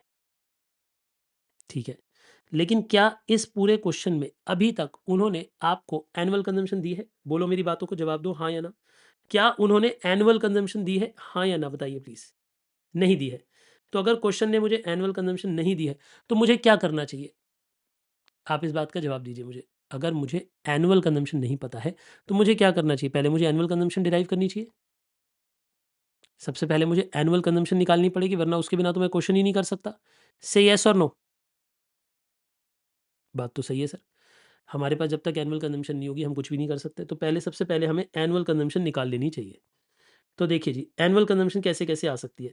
या तो मैं एक काम करूं, देखो सुनो, इन दोनों से एवरेज वीकली कंजम्पशन निकाल लूं और उसे इंटू 52 कर दूं। भाई मेरी बात को समझो, अगर मुझे ये बात पता है कि मेरी एक वीक की कंजम्पशन कितनी है, अगर मैं उसे इंटू 52 कर दूंगा तो मुझे एनुअल कंजम्पशन पता लग जाएगी। प्लीज मुझे ये बात बताइए, अगर मुझे कंजम्पशन पता है तो मैं ए कैसे डिराइव कर सकता हूं? इन दोनों की एवरेज से। पहले आप मुझे इन दोनों की एवरेज निकाल के दीजिए, कितनी आती है? एवरेज कंजम्पशन पर वीक कितनी आती है? देखिए क्वेश्चन में कोई और हिंट है तो हम उसे भी देख लेंगे, नहीं है तो फिर हम अपने हिसाब से क्वेश्चन करेंगे। क्वेश्चन ने हमें ये बात बोली थी कि 365 डेज़ हैं एक वीक, एक ईयर में, ठीक है जी। और इतनी कंजम्पशन, हमारी मेन जो कंजम्पशन है वो 360 के हिसाब से है। क्वेश्चन में देख लो और कोई लाइन बोली है उसने नीचे? अब पूरे क्वेश्चन को पढ़ लो पहले, कहीं और कोई लाइन बोली है? नहीं बोली है। किसी भी और पार्ट में उसने कोई लाइन नहीं बोली है, अगर आप ध्यान से देखें। Purchase price of the raw material 100 रुपये दिया है, किसी भी जगह पे और कहीं पे भी एवरेज की कोई बात नहीं करी है। आपको समझ आ रही है कंजम्पशन? ज़्यादातर बच्चे कह रहे हैं कि सर आप करा के दिखाओ, तो चलिए मैं करा के दिखाता हूँ। देखिए, मुझे ए चाहिए, ए मतलब एनुअल डिमांड चाहिए। मुझे क्या चाहिए यहाँ पे? एनुअल डिमांड चाहिए, करेक्ट? अब देखो मेरे साथ, मैं एक काम कर सकता हूँ, वीकली कंजम्पशन कितनी है?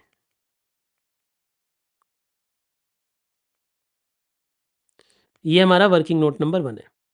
वीकली कंजम्पशन कितनी थी? 210 केजी से 350 केजी पर वीक, ठीक है जी। अच्छा मेरे को एक बात बताओ, हमारे को लीड टाइम डेज में गिवन था, लीड टाइम डेज में गिवन था, तो वीक्स वाली कंजम्पशन को मुझे डेज में कन्वर्ट करना ही है, तो मैं इसे डिवाइड बाय 7 कर देता हूँ। तो एक बात आइए, डेली कंजम्पशन कितनी है? ऐसे लिखो आप मेरे साथ, मेरी डेली कंजम्पशन कितनी है? सामान जो हम खरीद रहे हैं बेटा उसकी डेली कंजम्पशन कितनी है? तो आप कहोगे 210 डिवाइड बाय 7 से लेके 350 KG divide by 7 per day. अब ये डेली कंजम्पशन आ गई, यानी ये कितना होता है बेटा? 30 केजी से लेके 50 केजी पर डे। तो एवरेज कंजम्पशन कितनी आ गई?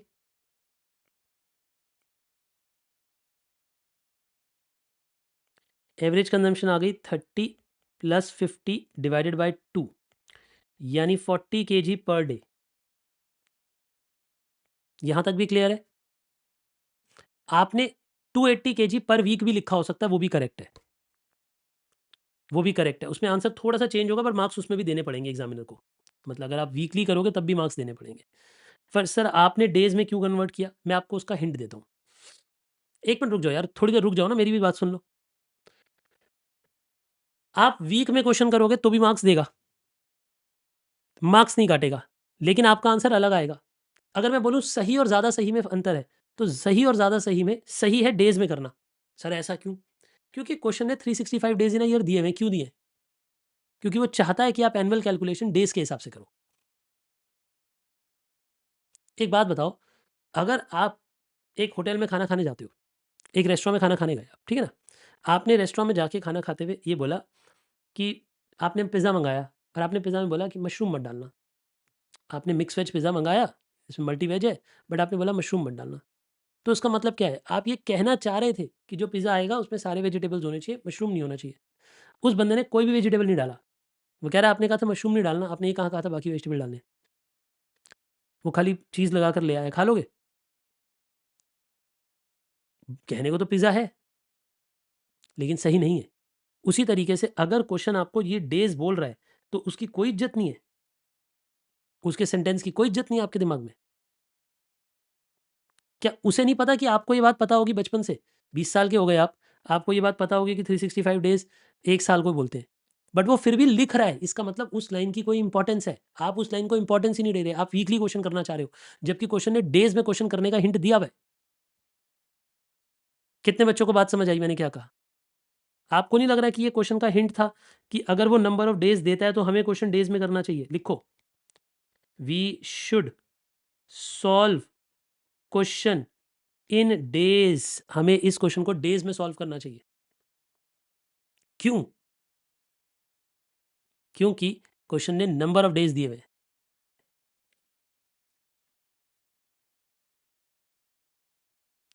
तो अब देखिए, अब कितना आ जाएगा? अब आपकी टोटल कंजम्पशन कितनी आ जाएगी? टोटल एनुअल कंजम्पशन कितनी आ जाएगी? यानी आपकी 1 साल की कंजम्पशन कितनी आ जाएगी? आपकी 1 साल की कंजम्पशन आ जाएगी 40 इंटू 365। कितनी होती है बेटा 40 इंटू 365? 14,600। 14,600 ए आ गया। क्या आपको मेरी ये बातें समझ आ गई मैंने क्या कहा? सर फ़र्क नहीं पड़ रहा सर, आप हम ऐसे क्वेश्चन करें या घुमा के करें, आंसर तो बराबर ही आ रहा है। कभी-कभी बराबर आएगा, कभी-कभी आंसर चेंज हो जाएगा। तो आप क्वेश्चन की रिस्पेक्ट करना सीखें। अगर क्वेश्चन ने डेज़ दिए हैं तो उसको डेज़ में करो। क्या हिंट दिया मैंने आज आपको? क्या हिंट दिया, हिडन हिंट क्या दिया? कि अगर क्वेश्चन में नंबर ऑफ डेज़ मेंशन है तो आपको क्वेश्चन डेज़ में सॉल्व करना है, याद रखना, वीक्स में मत करना। चलिए, ये बात हमें क्लियर हो गई। अब आप ईओक्यू बताओ। 14,600 को यहाँ रखो। कोई मुझे बता सकता है कि कितना आ रहा है? प्लीज़ मुझे बताइए। बेटा डेज़ को ढंग से कैलकुलेट करिए। 646 बता रहे हैं बच्चे। आप लोगों का कितना आ रहा है? हाँ, 645.88 which is similar to 646 units. अब देख रहे हो, आपका आंसर थोड़ा-सा बदल गया। कितने बच्चों का आंसर बदल गया? पहले 645 आ रहा था ना आपका आंसर? कितने बच्चों का आंसर बदल गया? 1 यूनिट बदल गया? अब आपको पता है 1 यूनिट बदलेगा, सारे आंसर बदल जाएँगे। क्यों? क्योंकि सब जगह ईओक्यू काम आता है कहीं न कहीं। अनिरुद्ध मुझसे पूछना चाहेंगे कि सर अगर मैं पुराने वाले मेथड से करता, मेरा आंसर 645 आ रहा होता तो क्या मार्क्स मिलते? चांसेस है कि मार्क्स मिल जाते। 99.99% मार्क्स मिल जाएँगे। लेकिन क्या गारंटी है कि मार्क्स देगा? शायद ना दे। अगर कोई पागल बंदा बैठा होगा तो वो नहीं देगा, कहेगा ऐसी की तैसी, तुमने डेज़ को रिस्पेक्ट नहीं किया। यार आप एक बात बताओ ना, आप एक ध्यान रखना, आप एग्ज़ाम देने जा रहे हो तो आप एक खाली एक, अब मेरी बात को बुरा मत मानो, लेकिन हम जब एग्ज़ाम देने जाते हैं, तो हम एक वेटर होते हैं। जो वो हमें ऑर्डर करेगा टेबल पे, हमें वो लाके देना है, सिंपल। अब वो कह रहा है डेज़ में आंसर लाओ, तो हम डेज़ में आंसर लाएँगे, हम वीक्स में आंसर नहीं ला सकते। चलिए ये बात भी क्लियर हो गई। फर्स्ट मतलब आपको 0 वाला केस समझ आ गया, 646 आ गया। अब पहला पार्ट से स्टार्ट करो। हाँ जी भैया, क्या चाहिए फर्स्ट पार्ट में? जल्दी-जल्दी बोलते जाओ। वो कह रहा है यार मुझे चाहिए रीऑर्डर लेवल। बताओ बेटा आरओएल कैसे आती है? आरओएल कैसे आती है? जल्दी बताइए। आरओएल कैसे आती है? Maximum consumption to maximum lead time. Maximum consumption into maximum lead time. क्या आपके पास मैक्सिमम कंजम्पशन थी? थी, थी बेटे थी। कंजम्पशन थी हमारे पास डेज़ वाली। 50 केजी पर डे। और लीड टाइम मैक्सिमम कितनी थी बेटा? लीड टाइम मैक्सिमम 9 डेज़ थी। 450, यानी हमारे पास 450 केजी पड़ा होगा तभी हम ऑर्डर प्लेस कर देंगे। कितने बच्चों का ये वाला पार्ट भी सही था? कितने बच्चों का ये वाला पार्ट भी सही था आंसर? प्लीज़ मुझे बताइए। कितने बच्चों ने ये वाला पार्ट भी ठीक-ठाक कर लिया था? कर लिया था आपने? शाबाश! अगला पार्ट। Maximum stock level. बेटे बताओ मैक्सिमम स्टॉक लेवल कैसे आता है? थोड़ी स्पीड बढ़ाओ। मैक्सिमम स्टॉक लेवल आपको कब देखने को मिलता है? जब आपके पास आरओएल पे आप ऑर्डर कर देते हो, आप मिनिमम कंजम्पशन करते हो और आप मिनिमम लीड टाइम करते हो, प्लस रीऑर्डर क्वांटिटी करते हो, प्लस रीऑर्डर क्वांटिटी। यानी रीऑर्डर लेवल यानी 450 minus minimum consumption into minimum lead time. Minimum consumption कितनी है बेटे? 30 केजी पर डे। और लीड टाइम कितना है मिनिमम? 5 डेज़। मतलब लाला जी 5 दिन में ही माल भेज देंगे। और नया माल कितना आएगा? जब हमें आरओक्यू नहीं पता होता तो हम ईओक्यू को ही आरओक्यू मान लेते हैं। पता है ना आपको ये बात? जब क्वेश्चन में ईओक्यू आरओक्यू कुछ और नहीं होता तो ईओक्यू को ही आरओक्यू मान लेते हैं। तो बताओ आप मुझे कि आरओक्यू कितना होएगा? हमारा रीऑर्डर क्वांटिटी हमारे लिए कितनी थी? हमारे लिए रीऑर्डर क्वांटिटी वही आरओक्यू हो जाएगी 646 केजी। तो आप इसमें 646 केजी इधर ऐड कर दीजिए। कोई मुझे इसका आंसर दे सकता है निकाल के कितना आ रहा है? 946 आ रहा है? थम्स अप करो, इंडिकेट करो, बोलो हाँ या ना। सबके लिए यही आ रहा है? ठीक है। कुछ बच्चे फास्ट हैं, कुछ बच्चे स्लो चल रहे हैं। ये पूरा प्रैक्टिस क्वेश्चन है, मतलब इसमें हम सब कुछ प्रैक्टिस कर रहे हैं, जितना अभी तक हमने पढ़ लिया था वो सारी की सारी हम प्रैक्टिस कर रहे हैं यहाँ पे। ठीक है, इससे अगला पार्ट। प्लीज़ आइए इससे अगले पार्ट पे, थर्ड पार्ट पे आइए। थर्ड पार्ट हमें क्या कहता है? थर्ड पार्ट कहता है मिनिमम स्टॉक लेवल। अरे स्पीड बढ़ाओ बन्ना, स्पीड बढ़ाओ। Minimum stock level. Minimum stock level का फॉर्मूला क्या था? मिनिमम स्टॉक लेवल का फॉर्मूला था ROL minus average consumption into average lead time. तो आप ये कहोगे रीऑर्डर लेवल है 450, एवरेज कंजम्पशन कितनी है? 40 केजी पर वीक, पर डे। और नंबर ऑफ डेज कितने हैं 5 + 9 डिवाइडेड बाय 2, ये एवरेज हो जाएगी बेटा 5 + 9 डिवाइड बाय 2। क्यों 5 + 9 डिवाइड बाय 2? क्योंकि बेटा ऐसे ही किया जाता है, हमें minimum plus maximum divide by 2 करना पड़ता है जब एवरेज करनी हो तो इसका आंसर कितना आ जाएगा? कोई है ऐसा बच्चा जिसने ये करा? 170, शाबाश 170 केजी। बहुत बढ़िया बच्चे हैं जिन्होंने मिनिमम स्टॉक लेवल भी निकाल दिया। फोर्थ पॉइंट देखते हैं। ठीक है जी, यहाँ तक कोई प्रॉब्लम तो नहीं है आपको? नहीं है, चलिए फिर आगे बढ़ते हैं। अब वो कहता है एवरेज स्टॉक लेवल। अब देखो इसमें एवरेज स्टॉक लेवल में सेफ्टी स्टॉक वाला फॉर्मूला यूज़ मत करो। क्यों?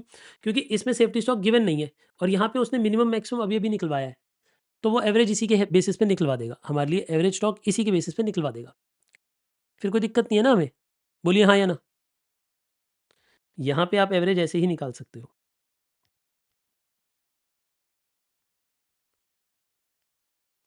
मैं आपको एक चालाकी बता दूँ? चालाकी बताऊँ क्या? कि चालाकी ये है कि दोनों तरीके से कराओ। आप minimum stock level plus maximum stock level divided by 2, minimum stock level plus maximum stock level divide by 2, इससे भी कर दो। Minimum plus maximum divide by 2 बताओ कितना होता है बेटा? Minimum plus maximum divide by 2, minimum 170 था, मैक्सिमम 946 था, दोनों को ऐड करके डिवाइड बाय 2 कर दो, बताओ कितना हो जाएगा? 558 केजी। ये भी आ सकता है। और एवरेज स्टॉक लेवल का एक और कंसेप्ट क्या होता है? वो होता है safety stock plus half of reorder quantity. लेकिन ये फॉर्मूला कब प्रेफर करते हैं याद करो, ये वाला फॉर्मूला कब प्रेफर किया जाता है? ये फॉर्मूला तब किया रह जाता है जब हम कैरिंग कॉस्ट निकाल रहे होते हैं, याद है आपको? कैरिंग कॉस्ट निकालते हुए ये वाला फॉर्मूला प्रेफर किया जाता है, ये वाला यूज़ नहीं किया जाता है, तब ये वाला फॉर्मूला प्रेफर किया जाता है। मतलब ये एग्जाम में निकाल के नहीं भी दिखाना हो यहाँ पे तो मत दिखाना, बट मैं सिर्फ आपको समझाने के लिए बता रहा हूँ। बेटा हमारा ROQ कितना था, रीऑर्डर क्वांटिटी कितना था? रीऑर्डर क्वांटिटी यानी EOQ यानी 646। तो इस मेथड के हिसाब से 646 का एवरेज, तो ये कितना हो जाएगा? 323 केजी। ये हो जाएगा। ये ऑप्शनल है, ये वाला पार्ट ऑप्शनल है यहाँ पे। फोर्थ पार्ट भी सॉल्व हो गया। फिफ्थ पार्ट पे आइए। फिफ्थ पार्ट क्या मांग रहा था हमसे? वो कह रहा है number of orders to be placed. हमसे पूछ रहा है बताओ कितने ऑर्डर प्लेस करोगे एक साल में? Number of orders in a year, ये कैसे आता है? A/EOQ से। एक साल में कितना सामान खरीदना है? 14,600। एक बारी में कितना सामान खरीदना है? 646। तो आप इन दोनों को डिवाइड करिए, बताइए कितना आता है? 22.6 ऑर्डर्स आ रहे हैं। तो अगर मैं 22.6 ऑर्डर्स लिखूंगा तो उसे राउंड ऑफ करके 23 ऑर्डर्स लिख दूंगा। ICAI राउंड ऑफ करता है, इसलिए हम भी राउंड ऑफ करेंगे। जैसे वो मांगता है हम उसी तरीके से सिंप्लीफाई करेंगे उसके आंसर को। क्या ये बात भी आपको समझ आ गई मैंने क्या कहा?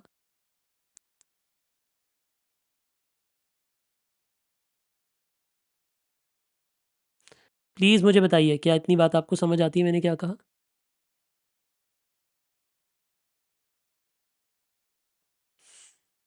अगला पार्ट। अब वो हमें कहता है कि टोटल इन्वेंट्री कॉस्ट, ये भी मैंने अभी स्टेप लिखवाने हैं, अभी ना बहुत सारे स्टेप्स लिखवाने हैं, बट मैं इस क्वेश्चन के थ्रू करा रहा हूँ आपको काफ़ी कुछ।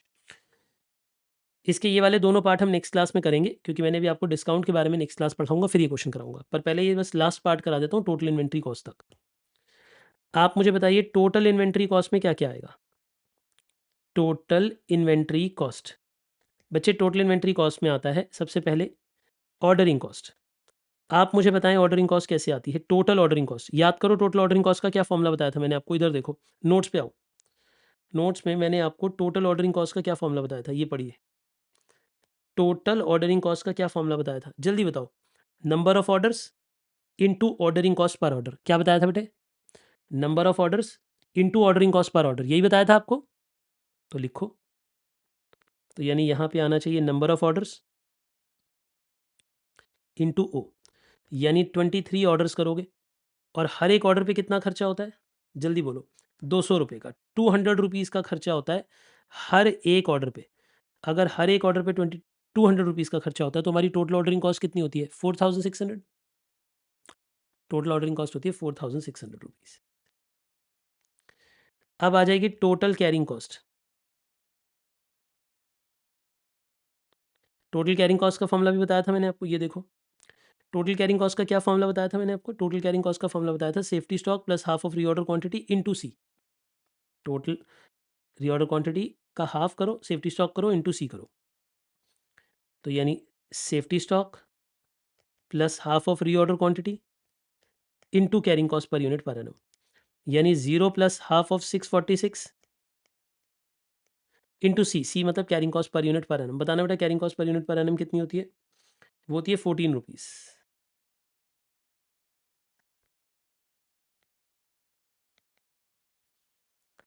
यानी carrying cost per unit per annum, इससे भी इंटू कर दीजिए, बताइए कितना हो जाएगा बेटे?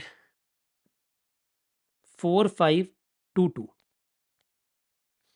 तो ये आ गया। अब plus purchase cost, total purchase cost. Sir ये तो आपने पहले कराया नहीं था। पहले ना मैंने खाली रेलिवेंट कॉस्ट निकलवाई थी, टोटल कॉस्ट नहीं निकलवाई थी। यहाँ पे हम आपसे टोटल कॉस्ट निकलवा रहे हैं। हमने इतने केजी खरीदना है और हर केजी सामान कितने का आता है बेटे? 100 रुपीज़ का। तो 14,60,000 रुपीज़ का रॉ मटेरियल खरीदो। प्लीज़ इस सबको टोटल कर दो, टोटल इन्वेंट्री कॉस्ट आ जाएगी। यानी हमारी टोटल इन्वेंट्री कॉस्ट कितनी है? सामान को खरीदने का कुल मिलाकर टोटल खर्चा कितना पड़ता है? 1469122। 1469122। शाबाश दीक्षिता, अंबिका, शाबाश बेटे। यानी टोटल इन्वेंट्री कॉस्ट आती है 14,69,122। क्या मैं मान के चलूँ यहाँ तक की बातें आपको समझ आ गई मैंने क्या कहा? प्लीज़ बताइए बेटे, ये बातें क्लियर हैं? बच्चे बोलिए, ये बातें क्लियर हैं, हाँ या ना? एक बच्चा कह रहा है सर एवरेज स्टॉक इनटू सी क्यों नहीं किया? बेटा एवरेज स्टॉक ही तो है, safety stock plus half of reorder quantity. इसमें यही फॉर्मूला प्रेफर करते हैं। आप ये फॉर्मूला नहीं प्रेफर करोगे तो मार्क्स कट सकते हैं, क्योंकि जो आईसीआई फॉलो करता है बेटा हमें वही फॉलो करना है। मैंने आपको 2 बार ये बात बोली है कि आईसीआई इसी फॉर्मूला को प्रेफर करता है कैरिंग कॉस्ट निकालते हुए। 2 बार ये बात बताई मैंने आपको। यहाँ पे एवरेज स्टॉक यूज़ होता है, लेकिन एवरेज स्टॉक का ये वाला फॉर्मूला यूज़ होता है। Maximum plus minimum divide by 2 वाला नहीं होता। ठीक है ना? ये बात मैंने बोली है बच्चे, वही फॉलो करो प्लीज़। क्या मैं मान के चलूँ यहाँ तक की बातें भी क्लियर है? हाँ, एक बच्चे ने अच्छा सवाल पूछा, सर इसमें ये दोनों बराबर क्यों नहीं है? सर ये दोनों बराबर आने चाहिए थे। सही बात है, बराबर आने चाहिए थे। पर क्योंकि इस क्वेश्चन में सेफ्टी स्टॉक प्रेज़ेंट नहीं है, इसीलिए वेरिएशन आएगी। कैलकुलेशन में बहुत जगह वेरिएशन आती है। हमेशा ईओक्यू पे ये दोनों कॉस्ट बराबर नहीं होती है। सिर्फ ईओक्यू के लेवल पे होती हैं जब विदाउट सेफ्टी स्टॉक वाले क्वेश्चंस होते हैं। ठीक है जी? बट वो एक्सप्लेनेशन है कि हाँ, ऐसा होना चाहिए, बट रियल लाइफ में ये हो पाना बहुत मुश्किल होता है। ये पॉइंट अचीव करना बहुत मुश्किल होता है। और ईओक्यू यूजुअली यहाँ पे एग्जिस्ट भी नहीं करता है रियल लाइफ में। रियल लाइफ में क्योंकि बहुत सारी और बातें इन्वॉल्व होती हैं जो कि आपको आने वाली क्लासेस में पता लगेंगी। कुछ हद तक आज की क्लास में जो मैंने 3 टॉपिक पढ़ाए वो तीनों समझ आ गए आपको? डेफिनेटली आने वाली क्लासेस में और कंसोलिडेट होगा। 3 कौन-कौन से कंसेप्ट आज हमने पढ़े? आज हमने एक पढ़ा ऑर्डरिंग कॉस्ट का कंसेप्ट। आपको ये बात समझ आई? मैं रिकॉल करा देता हूँ। ऑर्डरिंग कॉस्ट में आपको ये समझाया गया कि बेटा ओ का मतलब होता है ऑर्डरिंग कॉस्ट, एक ऑर्डर की कितनी है, और एक ऑर्डर की ऑर्डरिंग कॉस्ट सेम रहती है चाहे मैं 100 यूनिट मंगाऊँ, चाहे 10 यूनिट मंगाऊँ, चाहे 20 यूनिट मंगाऊँ, चाहे 50 यूनिट मंगाऊँ। रिक्शे वाला बंदा अपने खर्चे चेंज नहीं करता, एक ऑर्डर की सेम कॉस्ट होती है। और इसमें नंबर ऑफ ऑर्डर कैसे आते हैं? जितनी हमने एक साल में खरीदना है डिवाइड बाय एक बार में कितना खरीदना है, उससे नंबर ऑफ ऑर्डर ऑर्डर आते हैं। और नंबर ऑफ ऑर्डर को हमेशा हायर राउंड ऑफ करते हैं, हायर नंबर पे राउंड ऑफ करते हैं। टोटल ऑर्डरिंग कॉस्ट कैसी आती है? कितने ऑर्डर प्लेस किए और एक ऑर्डर की क्या कॉस्ट है। कितने ऑर्डर प्लेस किए और एक ऑर्डर की क्या कॉस्ट है। कैरिंग कॉस्ट किसे कहते हैं? सामान रखने की कीमत। जितना हमारे पास एवरेज स्टॉक होगा उस पे कैरिंग कॉस्ट लगेगी। कैरिंग कॉस्ट को हमेशा पर यूनिट पर एनम निकाला जाता है। पर यूनिट पर एनम के लिए अगर मंथली दिया हो तो इंटू 12 करना पड़ेगा, और अगर ये परसेंटेज में गिवन हो तो ये प्राइस पे बेस्ड होती है, price of the raw material पे बेस्ड होती है। ईओक्यू का मतलब, ईओक्यू का मतलब है economic order quantity. Economic order quantity EOQ है। इसका फॉर्मूला है twice A into O divide by C. इसमें ए मतलब एनुअल डिमांड, ओ मतलब ऑर्डरिंग कॉस्ट, सी मतलब कैरिंग कॉस्ट होता है। इस फॉर्मूला में मैंने आपको बताया ये बेस्ट पॉइंट होता है जहाँ पे लोएस्ट टोटल कॉस्ट आती है, जहाँ पे ऑर्डरिंग और कैरिंग की लोएस्ट टोटल कॉस्ट आनी चाहिए। अगर कोई डिस्काउंट वगैरह नहीं है, कोई और पॉलिसी नहीं है, ये तब के केसेस हैं जब डिस्काउंट नहीं होता क्वेश्चन में, तब ये एग्जिस्ट करता है। ठीक है जी। तो इस पॉइंट की वजह से ईओक्यू बेस्ट पॉइंट माना जाता है। ऑलराइट, यहाँ तक की बातें समझ आ गई। आज की क्लास के लिए इतना ही। कोई होमवर्क नहीं है, बस जितना मैंने पढ़ाया उसे रिपीट करना। कल होमवर्क ज़्यादा मिलेगा, कल मैं उधर तक पहुँचूँगा जहाँ पे इस चैप्टर का फर्स्ट पड़ाव खत्म होगा, इसलिए होमवर्क कल ज़्यादा मिल पाएगा। आज भी होमवर्क नहीं मिलेगा, आज बस जो मैंने पढ़ाया उसे रिकॉल करके आना, ठीक है? उसे रिव्यू करके आना। ऑलराइट? चलिए, अब आपने जिन्होंने पर्सनली मुझसे बात करनी है वो रुक जाइएगा, बाकी बच्चे जा सकते हैं।